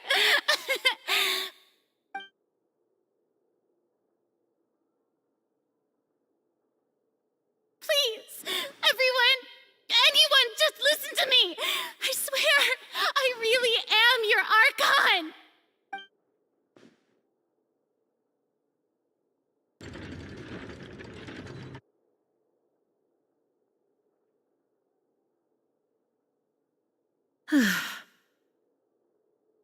I don't think anything she says at this point will sway anyone. The odds are just too stacked against her now. With all the things that have been said, Paimon doesn't think there's any way left for Farina to win. I believe the time for arguments and presentation of evidence has come to an end. If there are no objections, we will move on to the final judgment.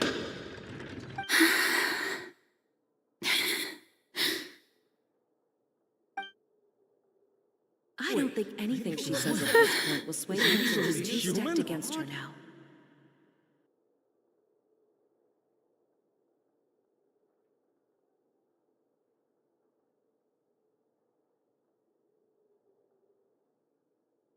In my capacity as Chief Justice, I shall now render judgment on Farina's misrepresentation of herself as the Archon of Fontaine.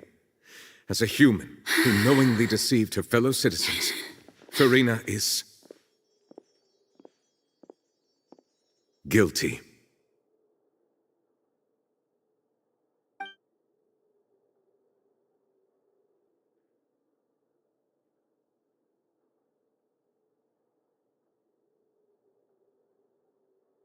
We shall now turn to the Oratrice Mécanique d'Analyse Cardinal to render the final verdict on the charges.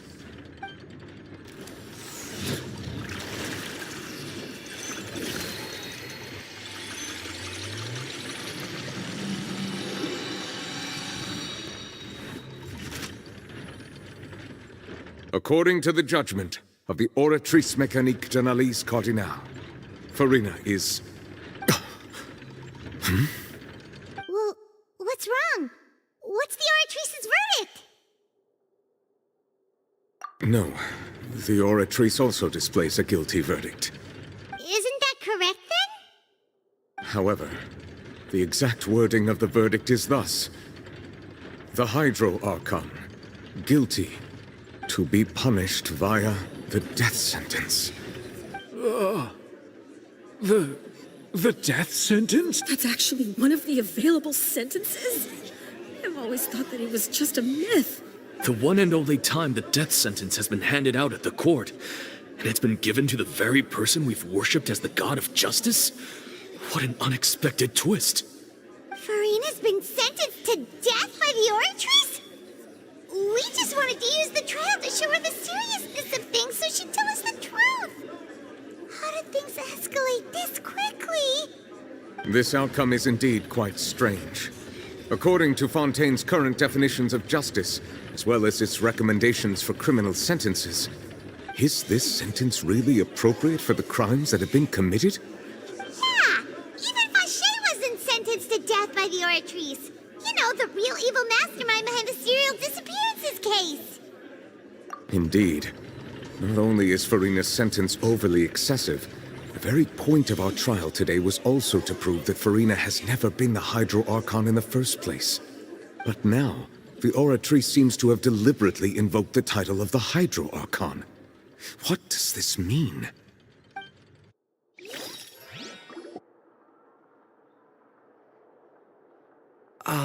Excuse me if I may interrupt. Is the trial still going? Fremine! Oh, you finally made it. I assume this means you've completed your mission? Mm-hmm. Any mission Father assigns to... Is that the first prophecy slate? Huh. So the knave privately arranged for Fremine to try and find the missing slate.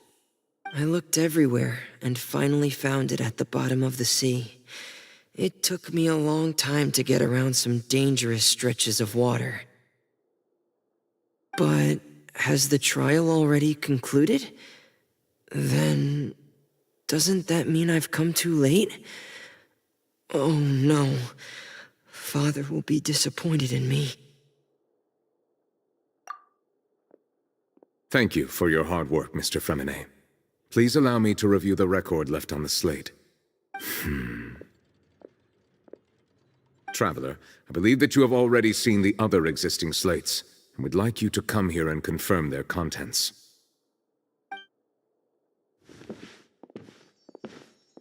Huh?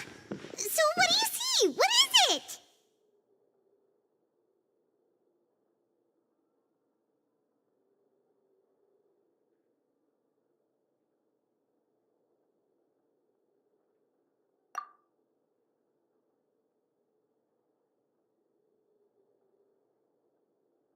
I believe I've now made sense of the Hydro Archon's crime.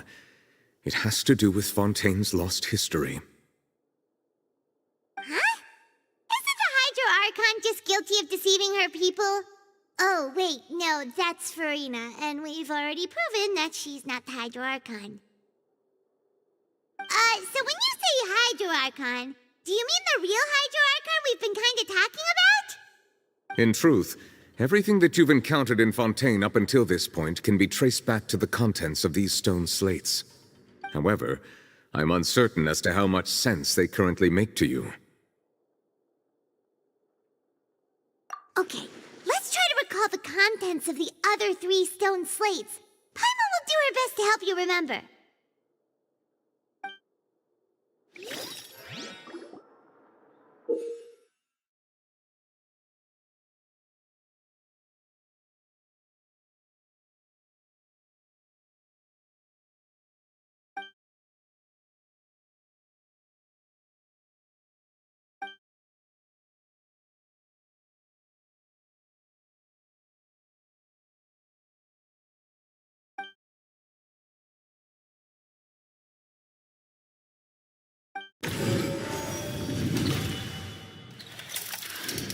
The first stone slate describes what you just said.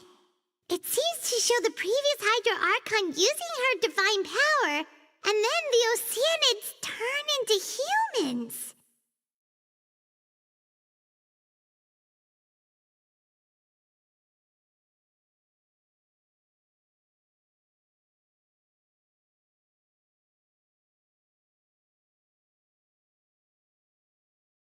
Does that mean that Fontanians are transformed Oceanids? Oh, Paimon wasn't expecting that. But if Oceanids can turn into humans, then perhaps this process can be reversed as well. The second stone slate shows Celestia floating in the sky, and the Hydro Archon and her people worshipping it together. But the heavens still brought judgment down upon them. This must be the point when the Hydro Archon and the Fontanians were branded with their original sin. Does this mean that the original sin and the Hydro Archon sin are the same thing? The third slate shows the Hydro Archon sinking into the sea surrounded by many people. Huh. That reminds Paimon, didn't we also watch that happen to someone else? Well, the fourth slate is the prophecy the Fontanians have been talking about. People dissolving into the sea, the Hydro Archon crying on her throne, and so on. We didn't believe that such a crazy disaster could happen at first, did we? But after that incident, it was just a question of when and not if.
We know from the case of the serial disappearances of young women that Fontanians can be dissolved in primordial seawater. And the first stone slate tells us that long ago the Hydro Archon used her power to turn Oceanids into humans. This might be the reason that Fontanians can dissolve.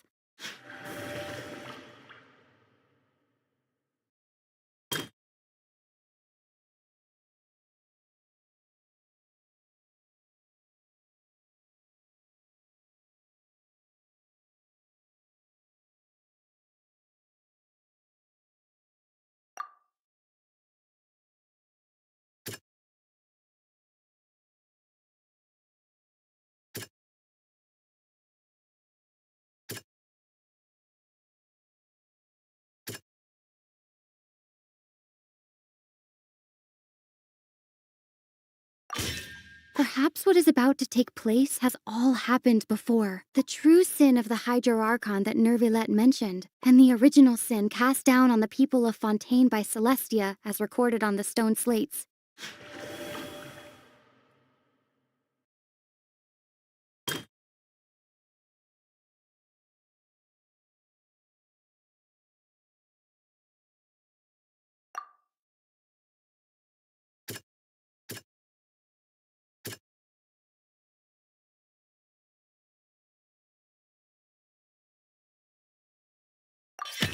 It's not as simple as falling into the sea. When Navia fell into the sea, her consciousness was subjected to judgment. The stone slates show the people gathered around the Hydro Archon in the sea. Could that be alluding to the same thing?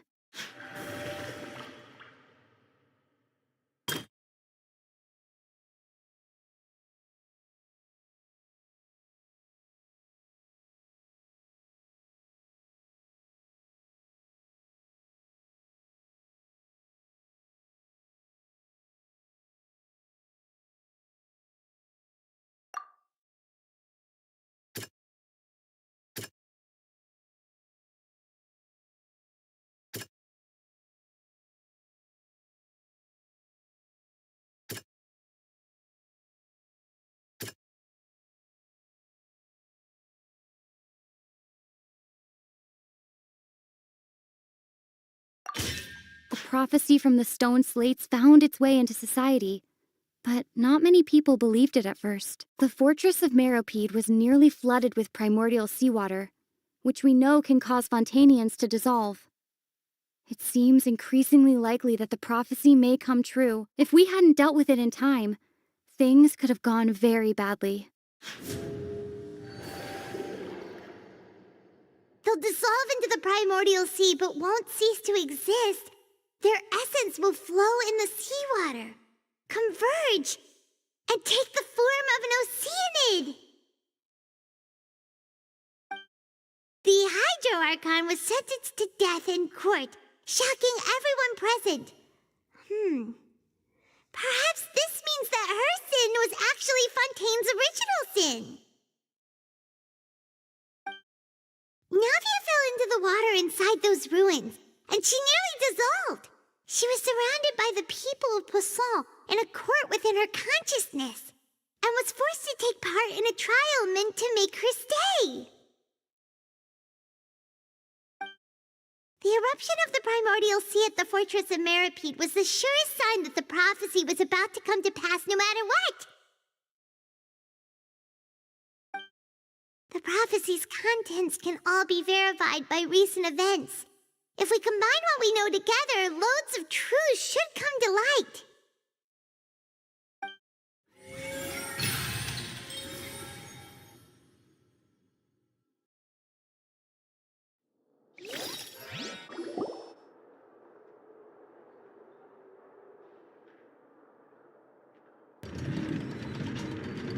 Huh? Oh, Paimon gets it now! So that's how you can make sense of it.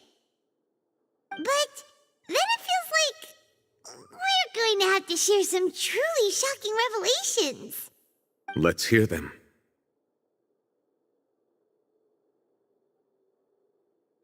Incredible.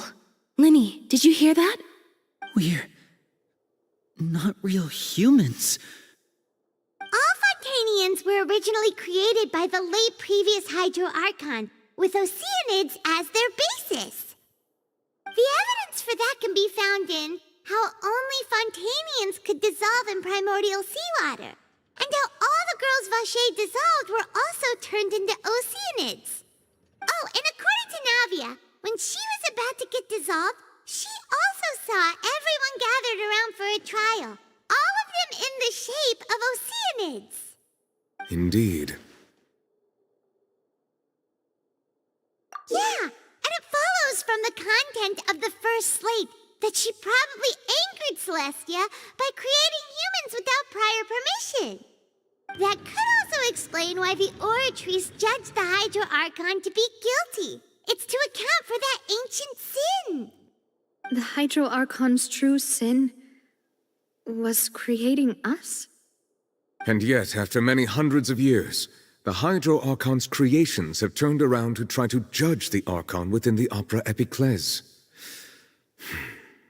The twists of history are often the most unexpected of all. Yeah, isn't the image here just like when Navia fell into the sea? So wouldn't it be trying to show the image of the Hydro Archon also falling into the sea once the prophecy has been fulfilled in the fourth slate? In the end, the people will all be dissolved into the waters, and only the Hydro Archon will remain weeping on her throne. Only then will the sins of the people of Fontaine be washed away. Did Paimon get all that right? You've made some keen deductions. I must say, given how much you still don't know, it is impressive that you've already managed to connect so many pieces of the truth. However, while you were able to decode all the information on the slates, they've also been etched with an additional layer of hidden information using a different power source. When we were at the ruins, I tried to decipher the hidden information recorded in the slates. But since we only had 3 slates at the time, I was unable to come to a full conclusion. Now that the slate collection is complete, I shall make another attempt to decipher the narrative recorded within. If everything goes well, we should finally be informed of the unadulterated truth.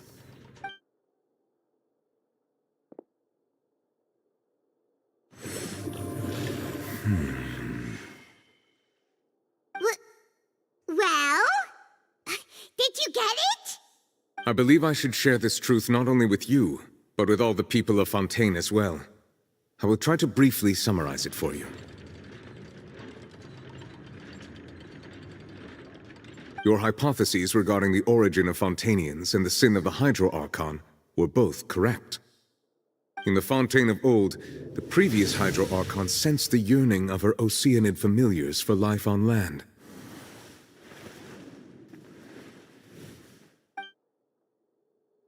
The Oceanids were enamored with the beauty and romanticism of human beings, and wishing to have those experiences for themselves, expressed to the Hydro Archon their desire to become of a similar kind. However, even though water as an element is intricately linked with the power of life, the Hydro Archon, as one of the 7, did not possess the authority to create a new form of human life. Not one to give in, she eventually found a way to create permanent humanoid bodies for her familiars by appropriating the power of this planet's primordial sea. She poured primordial seawater into the Oceanid's blood vessels, creating humanoid mimics in the process. But if Fontanians were to ever come into direct contact with water from the primordial sea, the power within their bodies would escape these artificial restraints and return to the sea. As a result, their forms would collapse, and they would be reverted to their original forms as Oceanids. Of course, the Hydro Archon never received permission from the heavenly principles to create a new human race. And thus, the Hydro Archon and all of her creations came to shoulder the original sin of appropriating the power of the primordial sea. That is the true history of how the people of Fontaine first came into being. So we were all Oceanids before we turned into human beings? That's way too much information for me. I think I'm just going to pretend that I never heard a single thing. Wait, but if that's the truth, we can't let the Hydro Archon be sentenced to death. After all, her only sin was creating us. This really might be too much information for your regular Fontanian, but it does answer a lot of our questions. Alas, your hypothesis regarding the third and fourth stone slates was inaccurate. The slates' respective positions are, in fact, correct.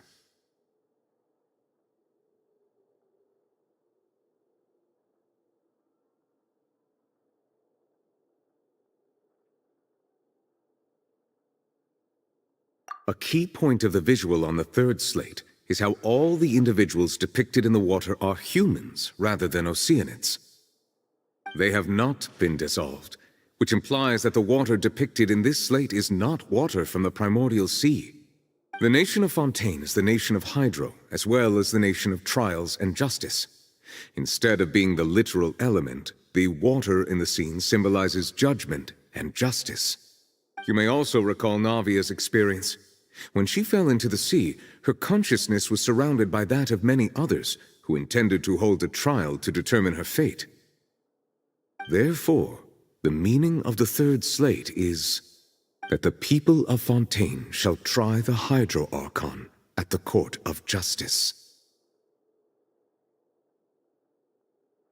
Yes, it refers to our present situation. I think I'm following now.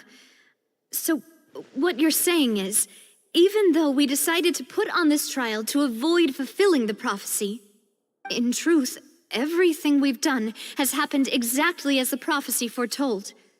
So now, it seems, we're the ones making sure it comes true.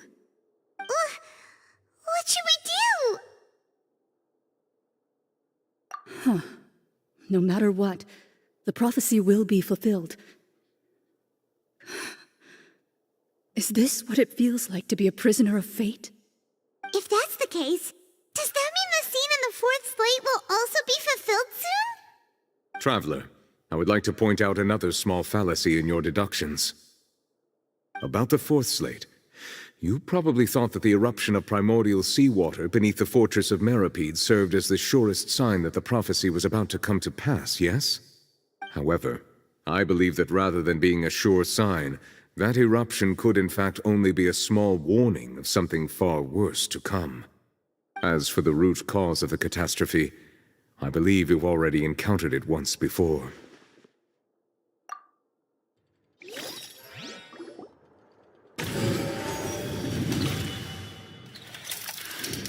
This eruption was just a small warning of the things to come.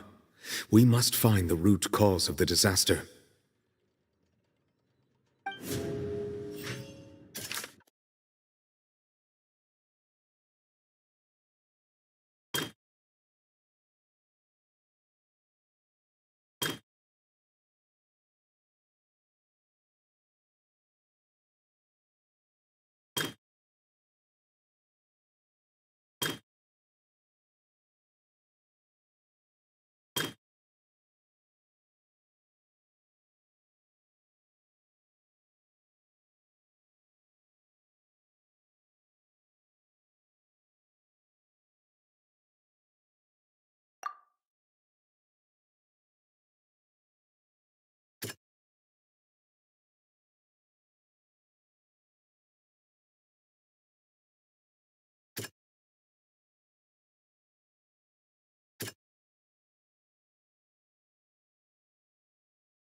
It was both dream and reality.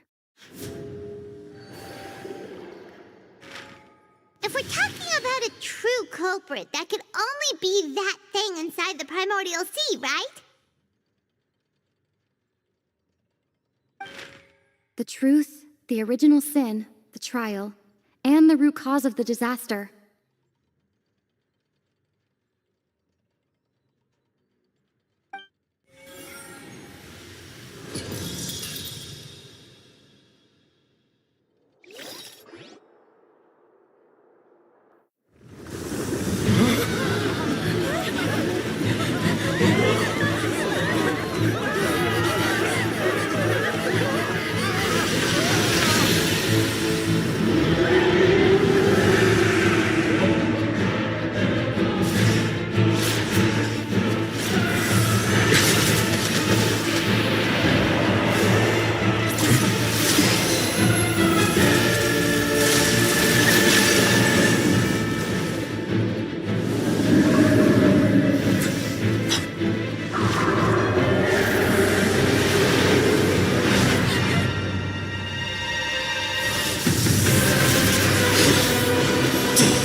So we've met it at last. I understand very well why it has chosen to make an appearance here. That whale does not belong to Tevat.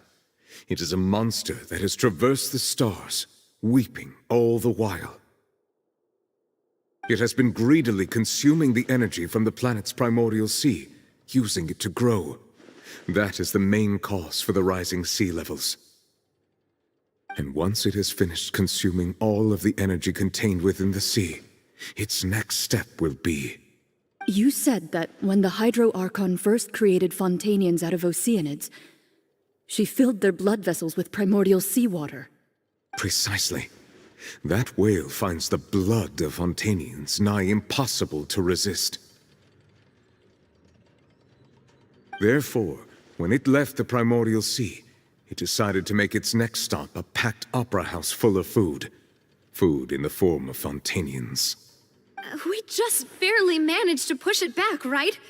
In that case, won't it come back to target the people again once it's managed to recover its strength? That is correct. Indeed, it is more accurate to say that we should thank that Harbinger for buying us some time. Without him, the whale would have likely come onto land far sooner. From the way he looked, he must have been fighting the creature for quite a long time. That battle maniac. We've always known that he had a special connection with that whale, but we definitely didn't expect it to help us out like this. Anyway, now that we know that this whale is the actual cause of the disaster recorded in the prophecy, all we need to do to stop the prophecy would be to find a way to beat it up, right? It is too late.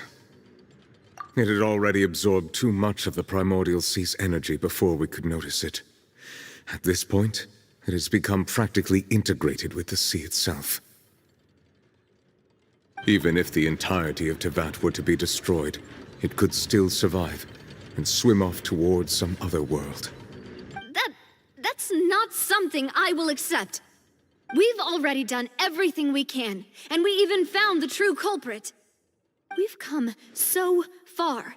You can't just tell me that the last hurdle is some impossible foe. That's just not fair. Indeed, that's not how a grand performance should end. I'll fight it to the end, no matter what. So the prophecy will be fulfilled no matter what, huh?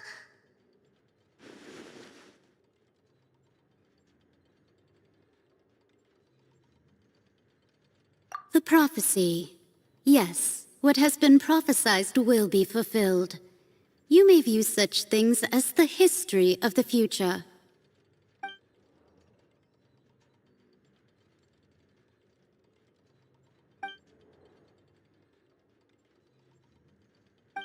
Just as prophecies are usually only the future as seen from the perspectives of the gods, could things be happening in hidden corners where the gods' gaze does not fall?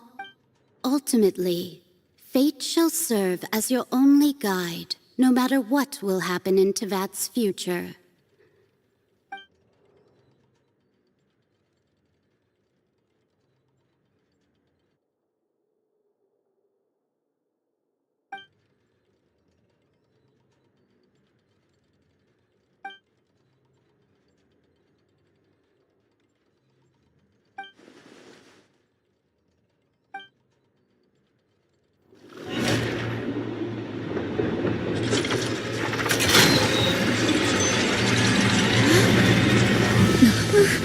What's happening with the oratories?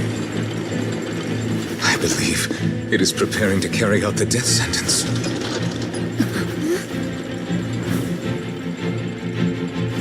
Marina!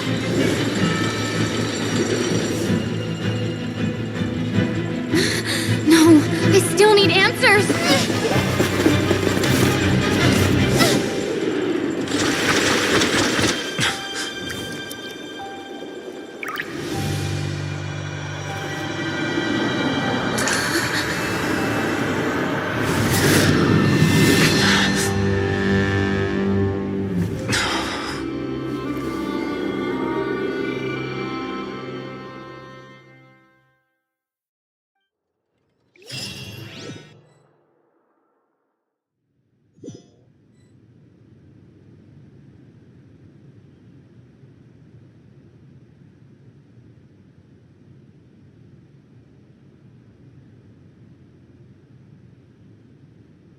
You.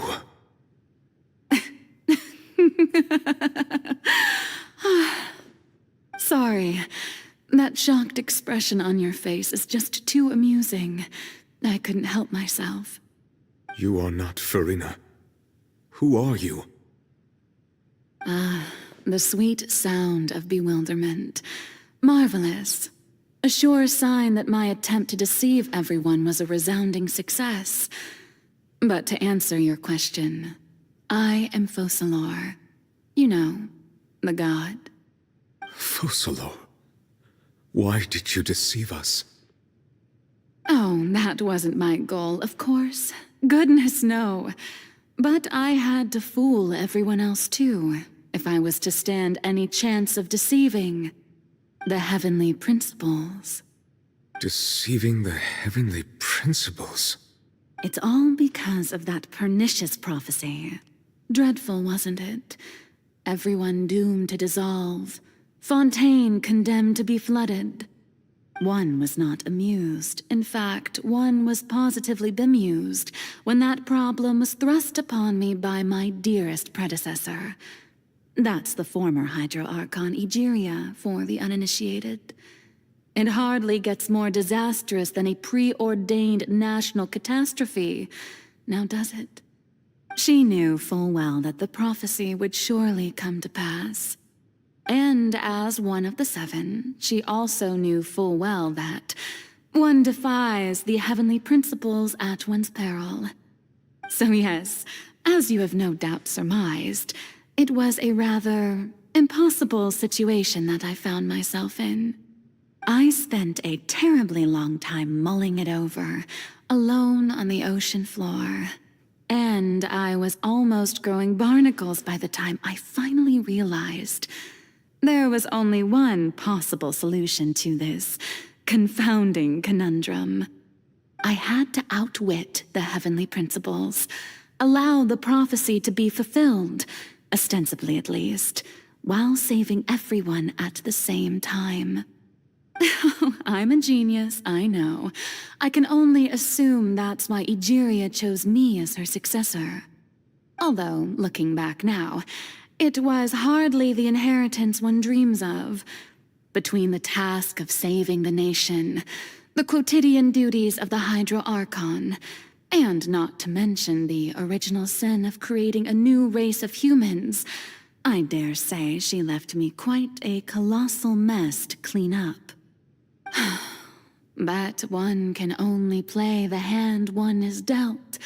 I did not choose this, any more than I chose to be one of her Oceanid familiars.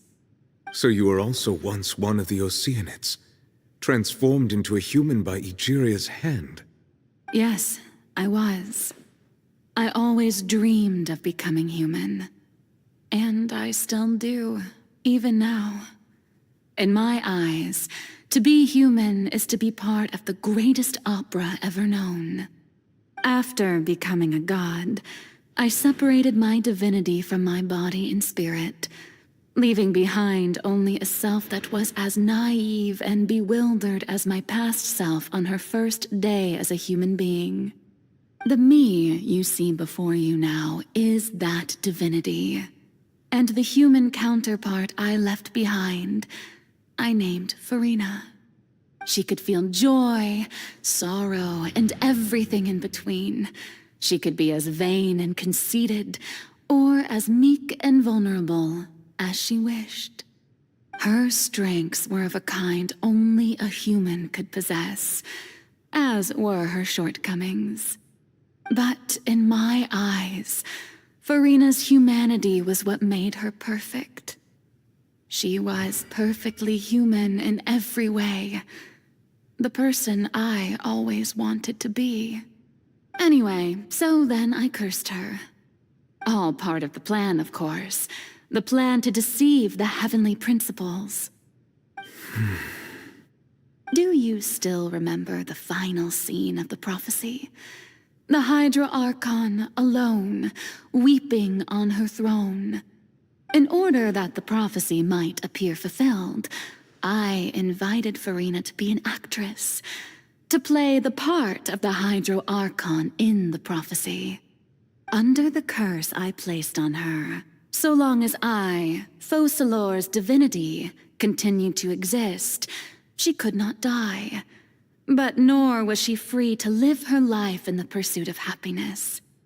Instead, she was forced to take the stage in the opera house, to embrace the role of leading lady, to forever play the part of the god from the prophecy, all to create a deceitful appearance of that prophecy coming to pass. I suppose now you probably understand why your court is called the Opera Epiclese. But Farina is only human, isn't she? Even though she has had a long life, her mind is no stronger than that of any other ordinary human being. I cannot begin to fathom what she has had to endure. It must have been torture for her. It has indeed. And although she is, in a sense, me in human form, I most definitely owe her an apology for it. It's been 500 years, and all along, she's been playing her part in the most unimaginably long, unbearably lonely, and agonizingly painful opera of all time.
Oh, who permitted you to come onto the stage? Now, I understand your admiration for my august self, but I must ask you to keep to the rules. All right. It is not my intent to reprimand you. There is no need to state your name. Just be off with you. Do not distract me from my performance. Oh, do not jest. Can you not feel it? I am Focalor. The eyes of countless Fontanians are upon me. I must, at all times, display the utmost elegance and nobility.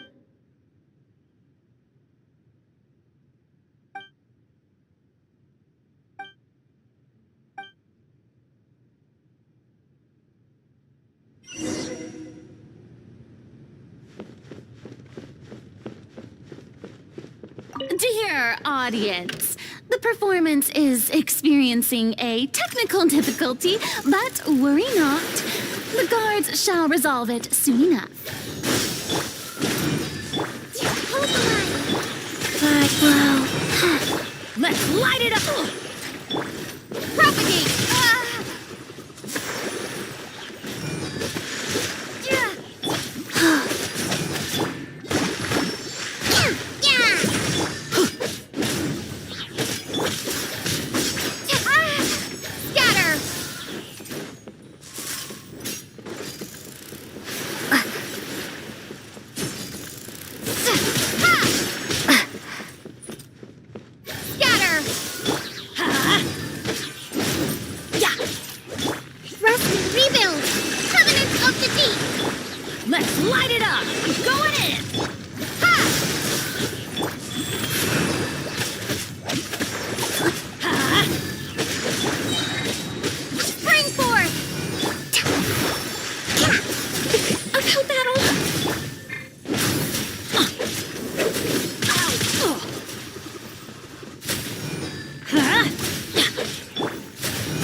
Everybody stand back!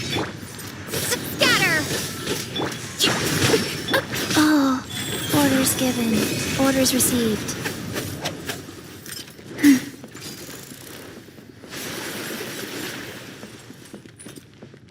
Fast.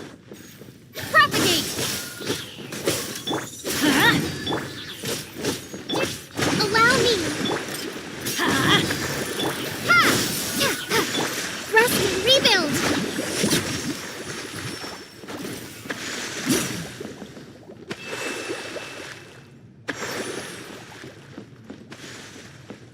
Hey, what gives?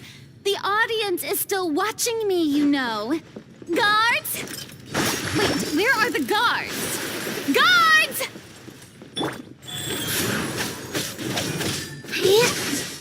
Let's light it up! Huh? Propagate! Ah! Allow me. Thrust and rebuild. I'm going in! Billowing surge.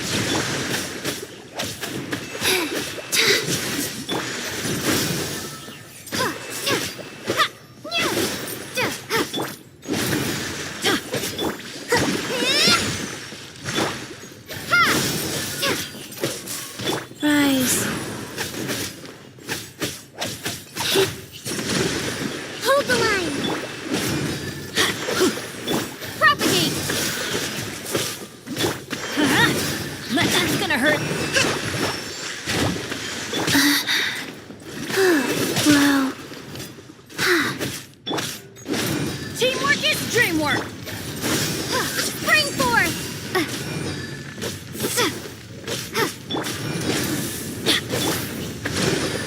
Life goes on.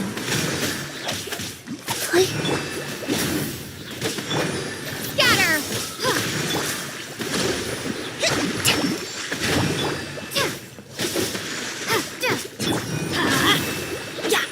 Off we go!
Farina.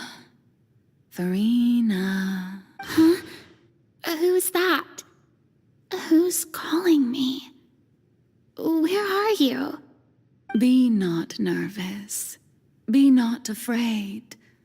I am before you. Wait a moment. You're near me? How can this be? Mirror you, huh? You know what? That's not bad. Let's go with that. Mirror me? What do you wish to say? The prophecy. Have you heard of it? What prophecy? Wait. I know. I think the people will all be dissolved into the waters, and only the Hydro Archon will remain, weeping on her throne. Only then will the sins of the people of Fontaine be washed away. Oh, very good. You know it well. What's going on? I can't seem to remember anything clearly. The only thing Yes, it will. And that is why I've come to you. Disaster will come to Fontaine sooner or later. Things will develop just as... But Doesn't that mean everyone will die? I'm a Fontanian just like them. Oh, don't worry. Magical meetings exist in this world precisely to give people a chance to turn things around. It is the reason why you met me today. I will tell you how to save everyone, but you may have to suffer somewhat. Oh, so there's still hope after all. Goodness, you frightened me. As for the suffering, well, I will admit that the first thing that came to mind was, why do I? But if the prophecy will come true, I'll also die anyway, right? So if I've already met you as if there were scales, with all the people of Fontaine on one side. You truly are. I suppose this would also be the justice that belongs. Huh? Don't worry, it's nothing. Listen well. Fontaine has just lost its Hydro Archon. I need you to play a role. That of the new Archon. Play as a god? That's right. You must begin a never-ending masquerade. You must never let anyone suspect your identity. If you can keep it up, then I shall have my way of defying this prophecy. But should your identity be revealed... But how will I do this? A human assuming the role of a god. Don't worry. What you must do is not to turn yourself into a real god. You simply need to play the role of a god as humans imagine them to. Being a human yourself, I'm sure you already know what such an entity would remember. Your true challenge will not be pursuing divinity, but contending. I'm still not sure. So, how long am I going to... To accomplish this mission, you will have to stay on the stage for many, many years. You will endure enough, but I promise you, all will eventually... A trial, huh? How exciting.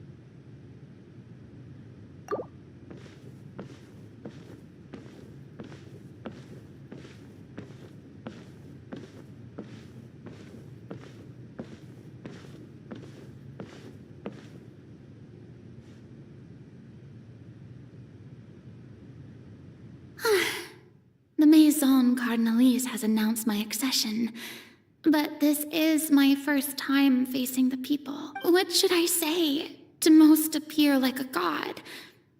To be honest, ladies and gentlemen, good evening. And I'm sure you've all heard about how I have taken on the role of Hydro Archon. Indeed, I am Verena de Fontaine, your new Archon. In truth, I know little about becoming a nation's new god, but it will be my honor to guide you all. As the god Focalor, the god of justice, I shall do all within my power to lead you in. Once again, thank you all for coming. If you should have any questions or suggestions, please send them to the Maison Cardinalise. The future of this should do it. I thought I might stammer, but thankfully, I was able to convey my thoughts. That's the new Hydro Archon. Is this some kind of joke by the Maison? I would have thought that a being that surpasses humanity... Hey, did you hear that? She even told us to send her suggestions there at the end. Shouldn't gods be all-powerful? She's being so modest. What's the difference between her and an ordinary person, then? If you ask me, perhaps the succession didn't actually happen. She might just be a Maison back puppet. Wait, what's going on? Why is everyone suspecting me of... Right. Mirmi said that I just need to play the role of a god as humans imagine them to be. Calm down, Farina. Think. Assertive, with a strong sense of presence. One who can dispel all doubt. That...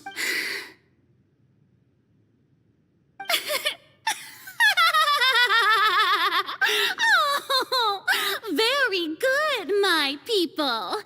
Only ones such as you are deserving of my rule. Now, I was wondering if some weak puppet were to one day come onto the stage and claim ownership of this opera house, would the children of Fontaine... Well, it seems that you would all see right through them.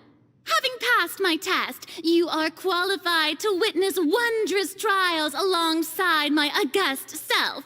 Here in this opera, you may consider my previous act a door gift of sorts. I thought it was a debut that suited the act. Now then, let us be reintroduced. Ah, so that was just a performance. How could I have forgotten that we were inside an opera house? Her personality. It's quite shocking, to be honest, but I suppose it's a better look than before. Such a fascinating and bold deity. How wonderful! Our future may yet be bright after all. It seems I've turned them around. Best follow this flow and restart my accession speech. My dear people, whether you acknowledge me or not, whether you trust me or nay, I say to you, keep faith in your ardor for justice. We have heard it said that this nation's sins can no longer be washed away. Well, I say that justice is most fragrant when it blooms amid sin. The scales of justice should not weigh heavy in the hands of its God. On one side, it may law be the prayer on our lips. May judgment be our worship. Let us... There is no trouble in this world that justice cannot solve. All that is needed is for you, so long as I, the Archon Focalor, stand within the... Yes! Yeah!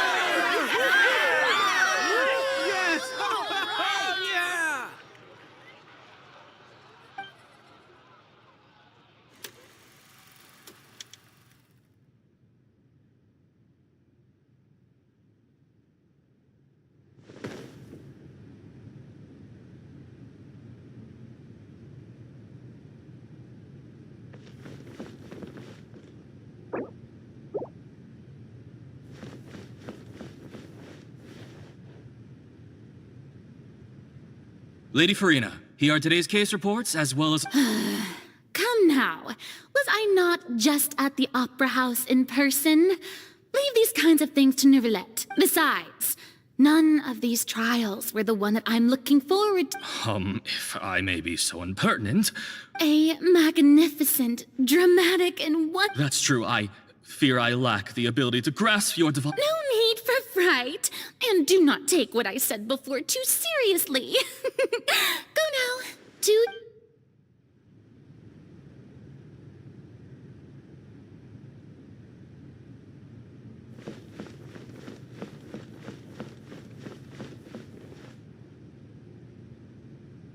Lady Farina, I don't know what to say. No need to thank me. Or rather... oh, I'm afraid. All right. Deoteria, is it? How is... You remembered me. He is doing much better now. In fact, he is far more of an ardent... oh, good. Very good. If this should... You're such a gentle and wise god.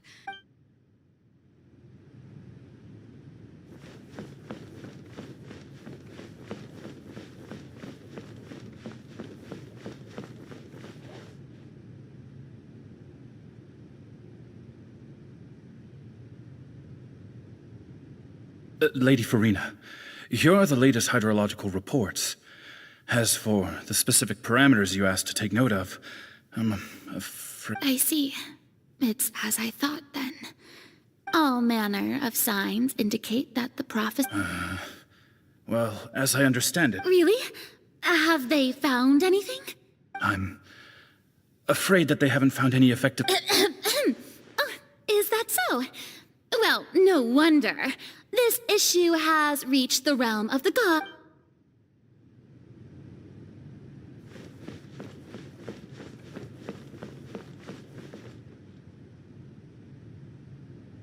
The day is finally over. But it's good to see that everything's getting on track. There are no longer any voices of suspicion. Maybe this is fine. All right, Farina.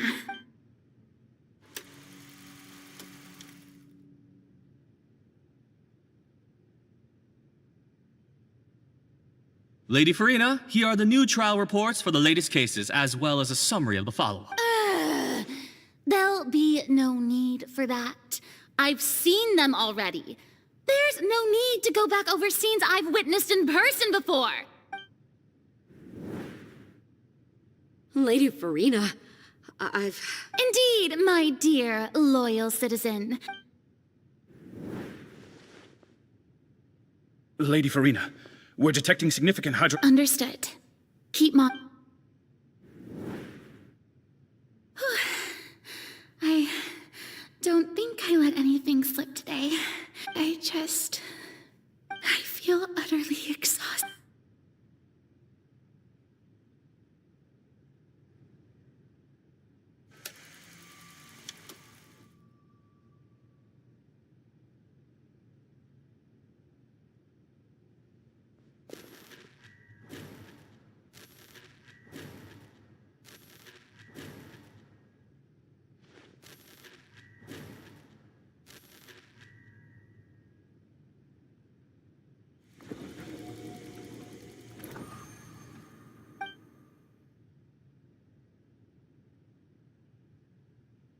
Lady Farina, it's like I've heard that the first member of...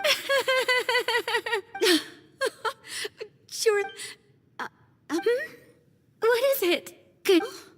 Are you crying?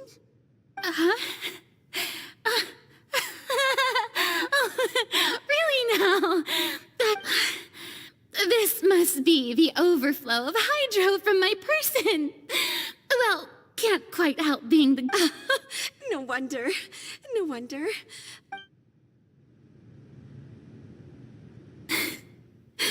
So interminable.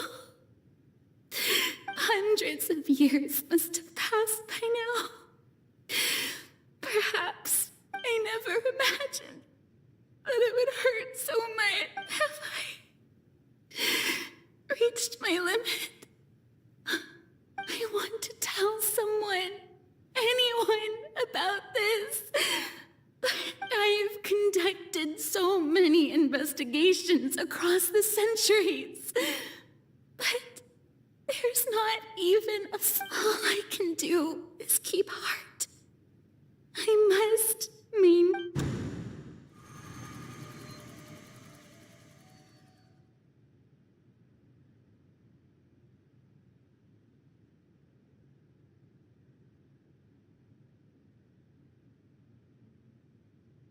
Farina, you don't have to shoulder this burden, although I don't know what you...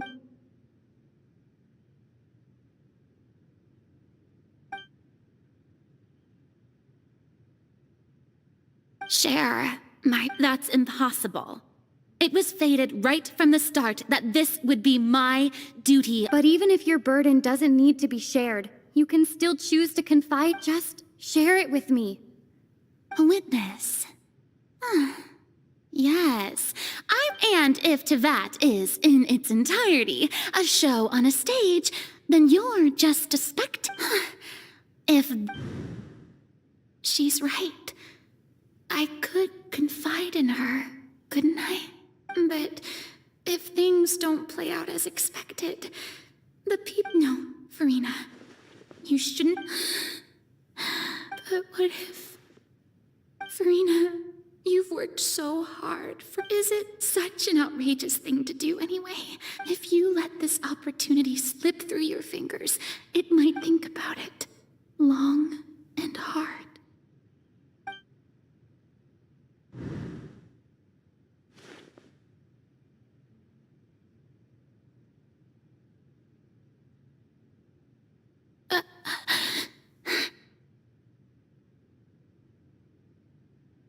No, I have nothing to say. I am Farina, the Archon of Fontaine. Everything will surely get better. All you need to do, dear spectator, is to witness my performance until the curtains fall.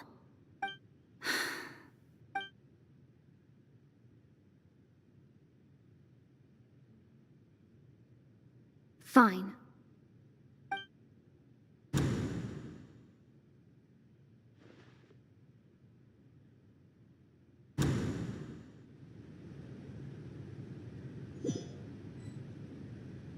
So even Farina doesn't know the truth? You've never once let her in on the full plan? Yes, it had to be done. To deceive the heavenly principles, you must first deceive yourself. She did very well.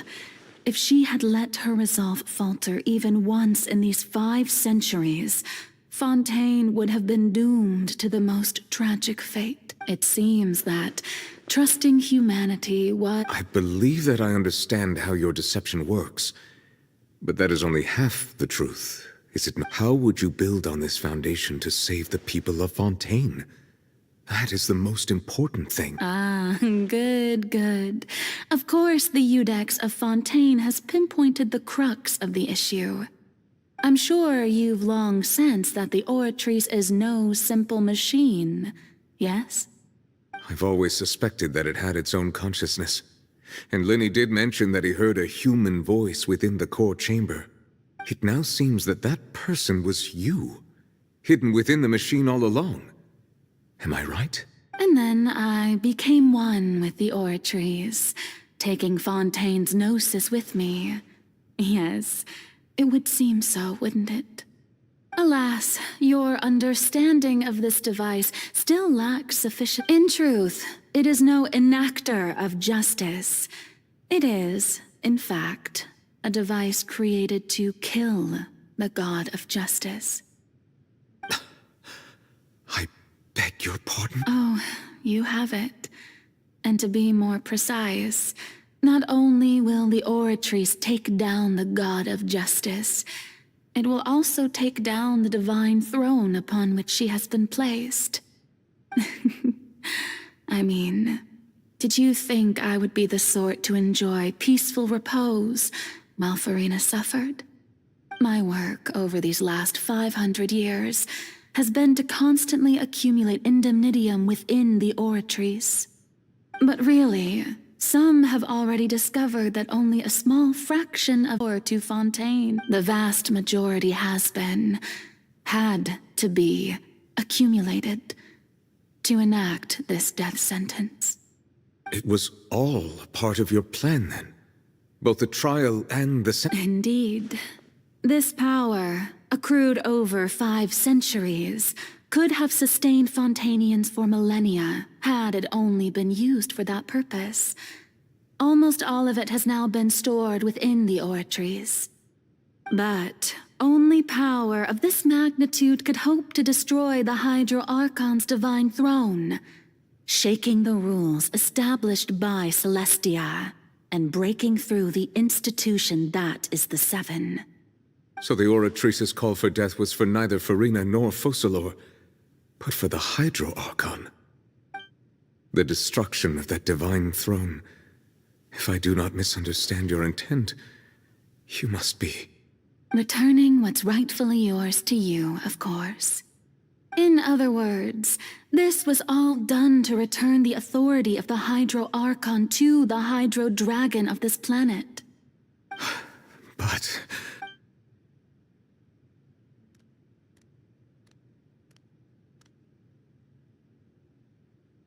Oh, what?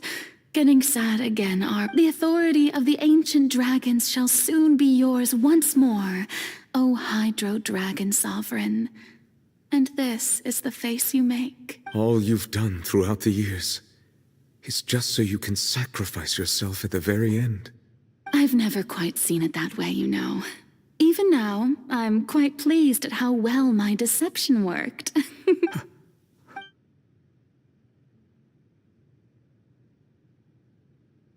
Hydro Dragon, don't cry.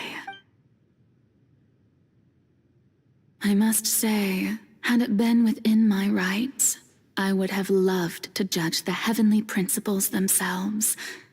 Were they not guilty of essentially the same? Egeria stole the power of the primordial sea, and the heavenly principles stole the power you ancient dragons possess. I, for my part, am the god of justice.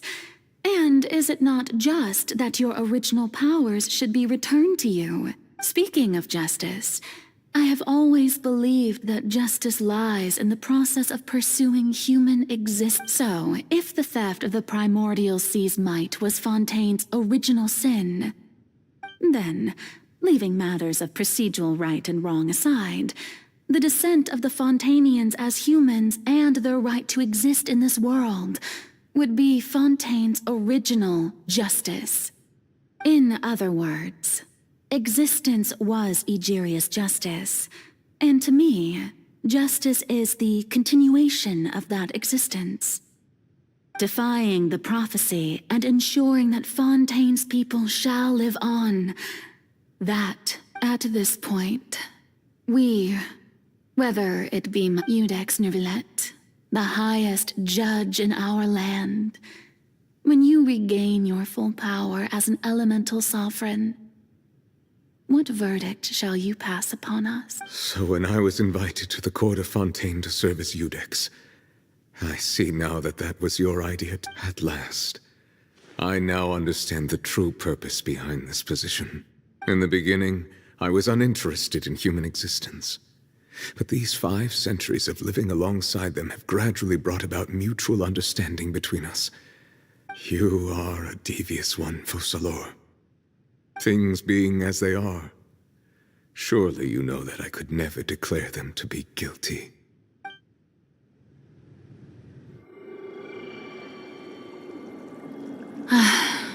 The hour of my execution is almost here.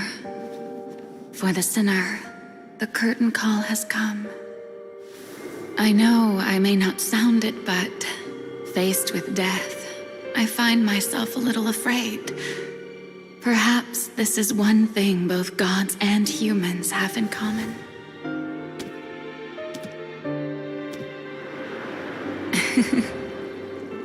Farewell, Nervillet.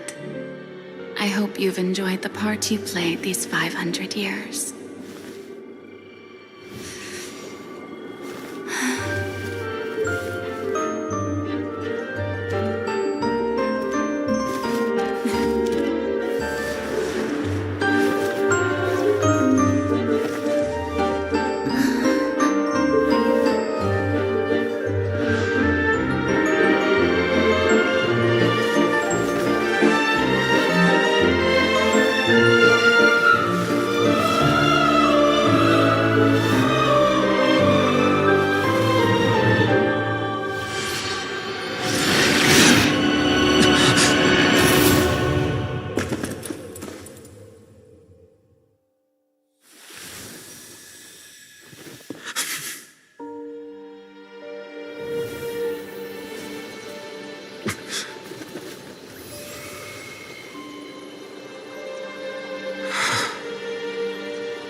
Iudex Nervillet, hereby declare,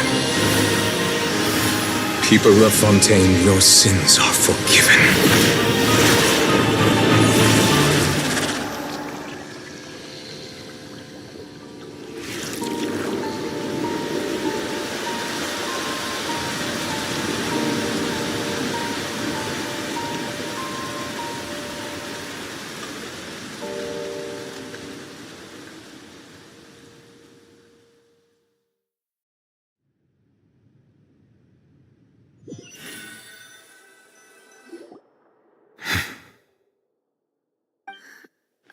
What just happened? Has the death sentence been carried out? Was that bright light some sort of misdirection? I have a feeling that something huge just happened. But since we're all still alive and haven't been dissolved, I assume whatever happened was good for us. It's time to end this. We must mete out punishment to that beast. Didn't you say just a moment ago that it can't be defeated? I have gained the strength sufficient to deal with it. Through certain means, I now have the ability to separate the power of the primordial sea from that creature. We should seize the opportunity to pursue our quarry. Traveler, now that the oratories can no longer function, I require an executor to help me mete out justice. The root of the calamities befalling Fontaine, the beast that enacts the prophecy, its name is the all-devouring narwhal. Come with me, traveler. The hour of execution has come.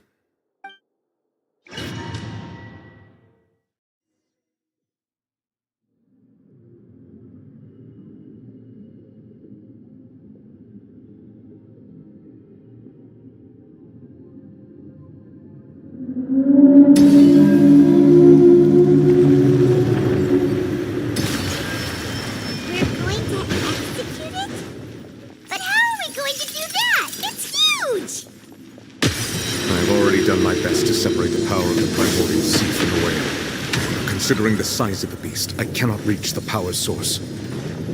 Unless we can find a way to attack it from within. I shall share a part of the ancient dragon's power with it. We shall look for an opening together.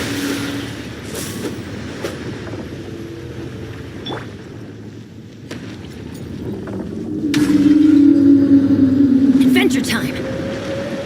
Huh? I'm going in! I can feel its sorrow turning into hostility.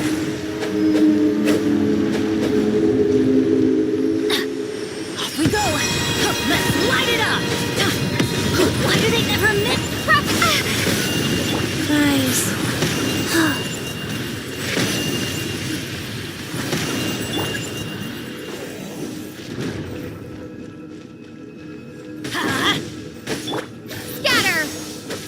The all-devouring narwhal cannot resist its instinct to devour. Continue to trigger its hostility. Chance will present itself. Let's light it! Rest and rebuild!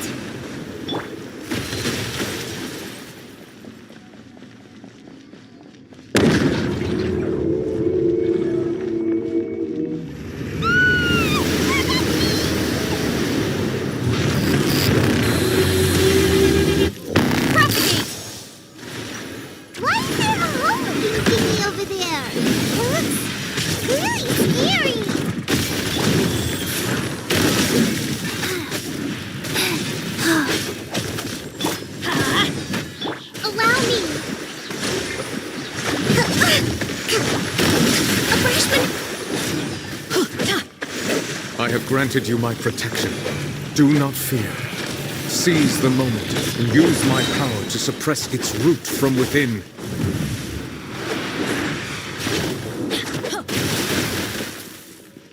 Teamwork is dreamwork!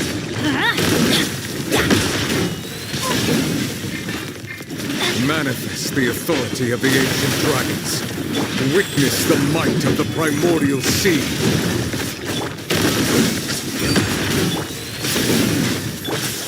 Hold the line! Torrent, bring refuge!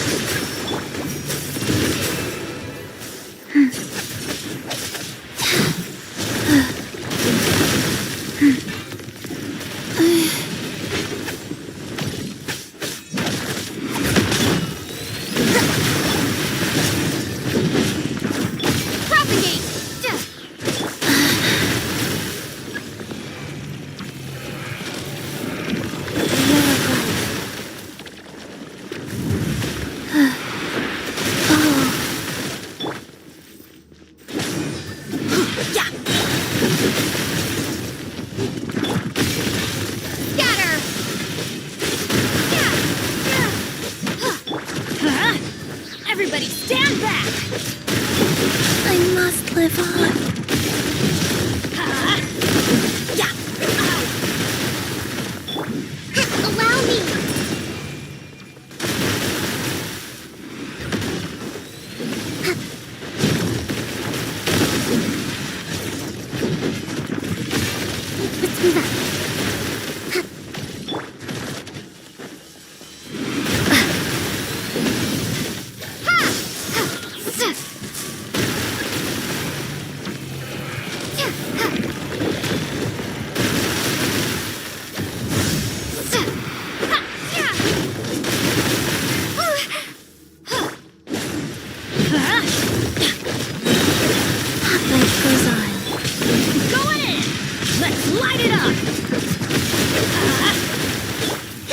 Hold the line! Let's light it up! Scatter!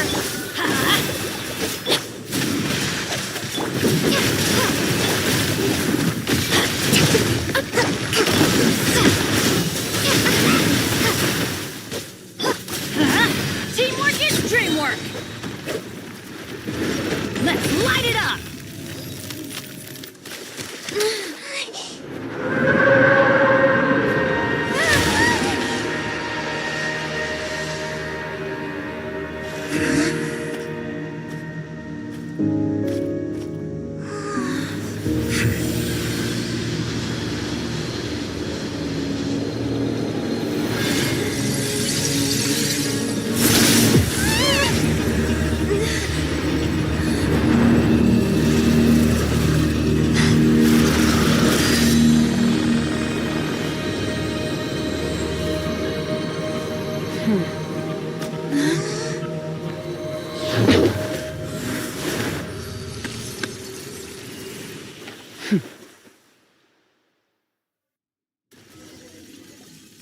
Thanks for helping with the cleanup.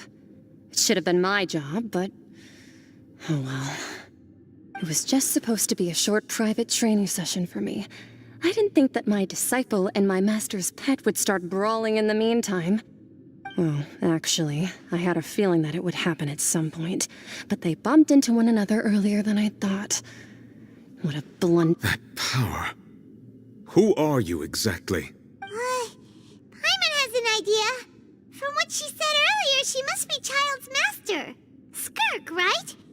It's just that he gave us the impression that she was the less talkative person. I simply did not have anything to say to the weak. But you, on the other hand, managed to defeat the all-devouring narwhal without using power from beyond this world. So you may speak to me as equals.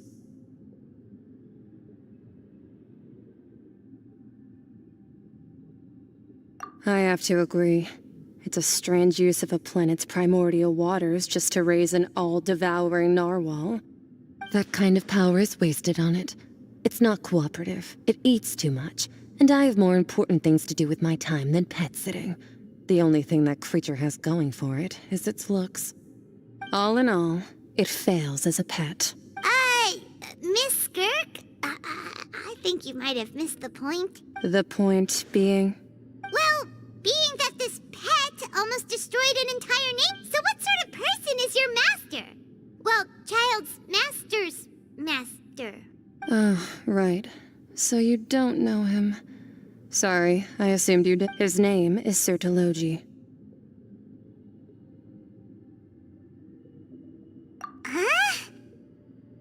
I am unfamiliar with that name. Huh. So Master isn't sufficiently famous. How should I describe him then? The Foul? Still nothing? Well, how about the Visionary? Ooh, that one we've heard! Rhine Doctor's part of the Hexen Circle. She's Albedo's mom, right? Oh, so you do know that name. To be honest, I also heard all of those names and titles from my master. I don't actually know them either. But I suppose you understand now, yes? My master is likely a similar sort to Rhine-Daughter. They are both pursuing some form of perfection. Wait! Didn't you also mention a visionary person? Paimon didn't quite catch their name. Actually, never mind that. I believe it expedient to inform you that the all-devouring narwhal used up nearly all its strength fighting you. Such roiling hydro energies will prove difficult for the planet's deep seas to digest. As such, the fontaine back on the surface has most likely been thrown into chaos. In other words, the prophecy that you've been fretting over should now be in full swing. What?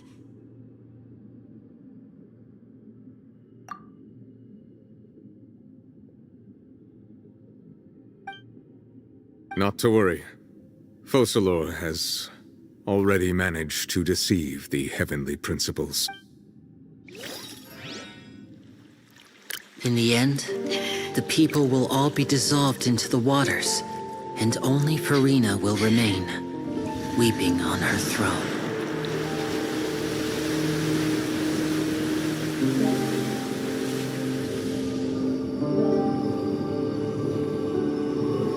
Only then will the sins of the people of Fontaine be washed away.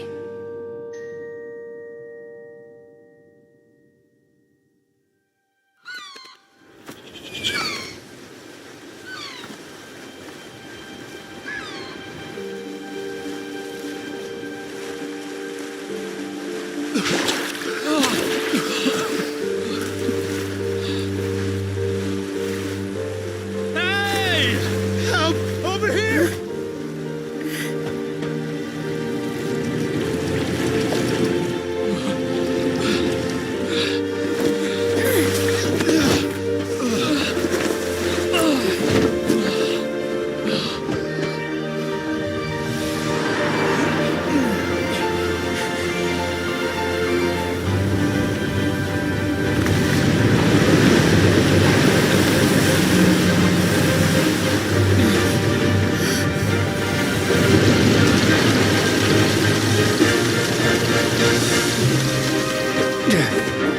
All hands, initiate emergency rescue!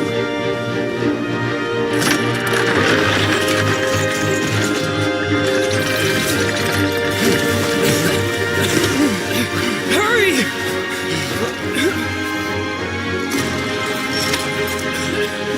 Hey! Lend a hand!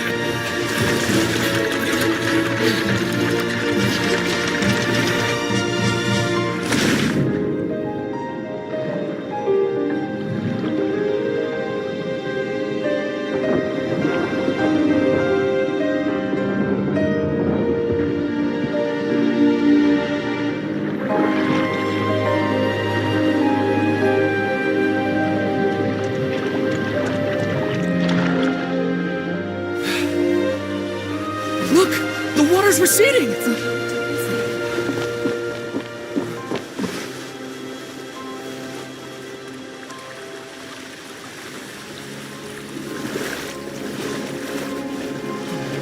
It's a miracle! Water's receding. We didn't dissolve. The prophecy was wrong! The prophecy was wrong!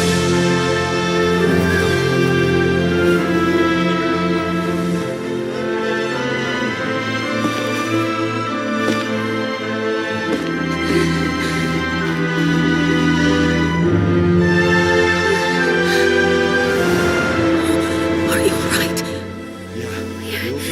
We're saved. The prophecy was wrong.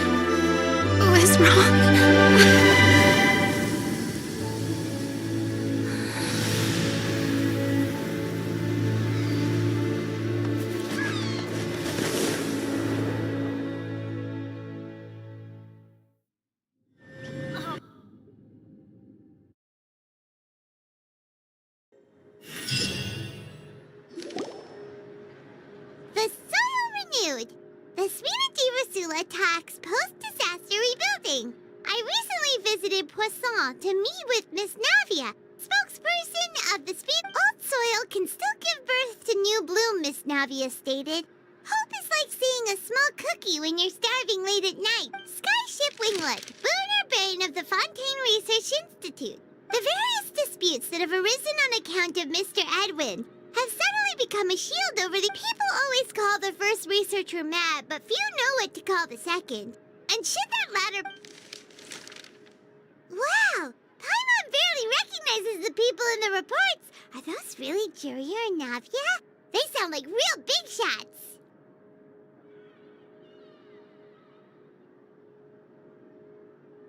What do you think? Pretty enthralling, huh? The Steambird's idea was pretty simple. With the disaster just having passed, we would print a free edition. The value for these big scoops lies in their inevitable follow-ups. Whoop Edwin's assistant, Jurier, created a true flying ship, while Navia is leading people in the... Paimon's curious too!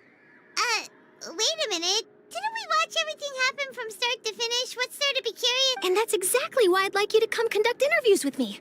You're the best incubators of news, if you haven't noticed. Are you sure? Hasn't he turned you down several times already?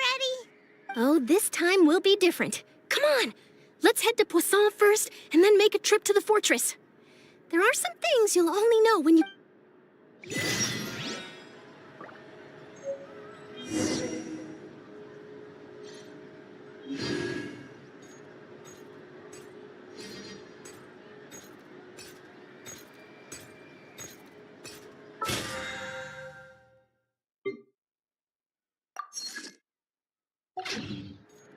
Oh, ow!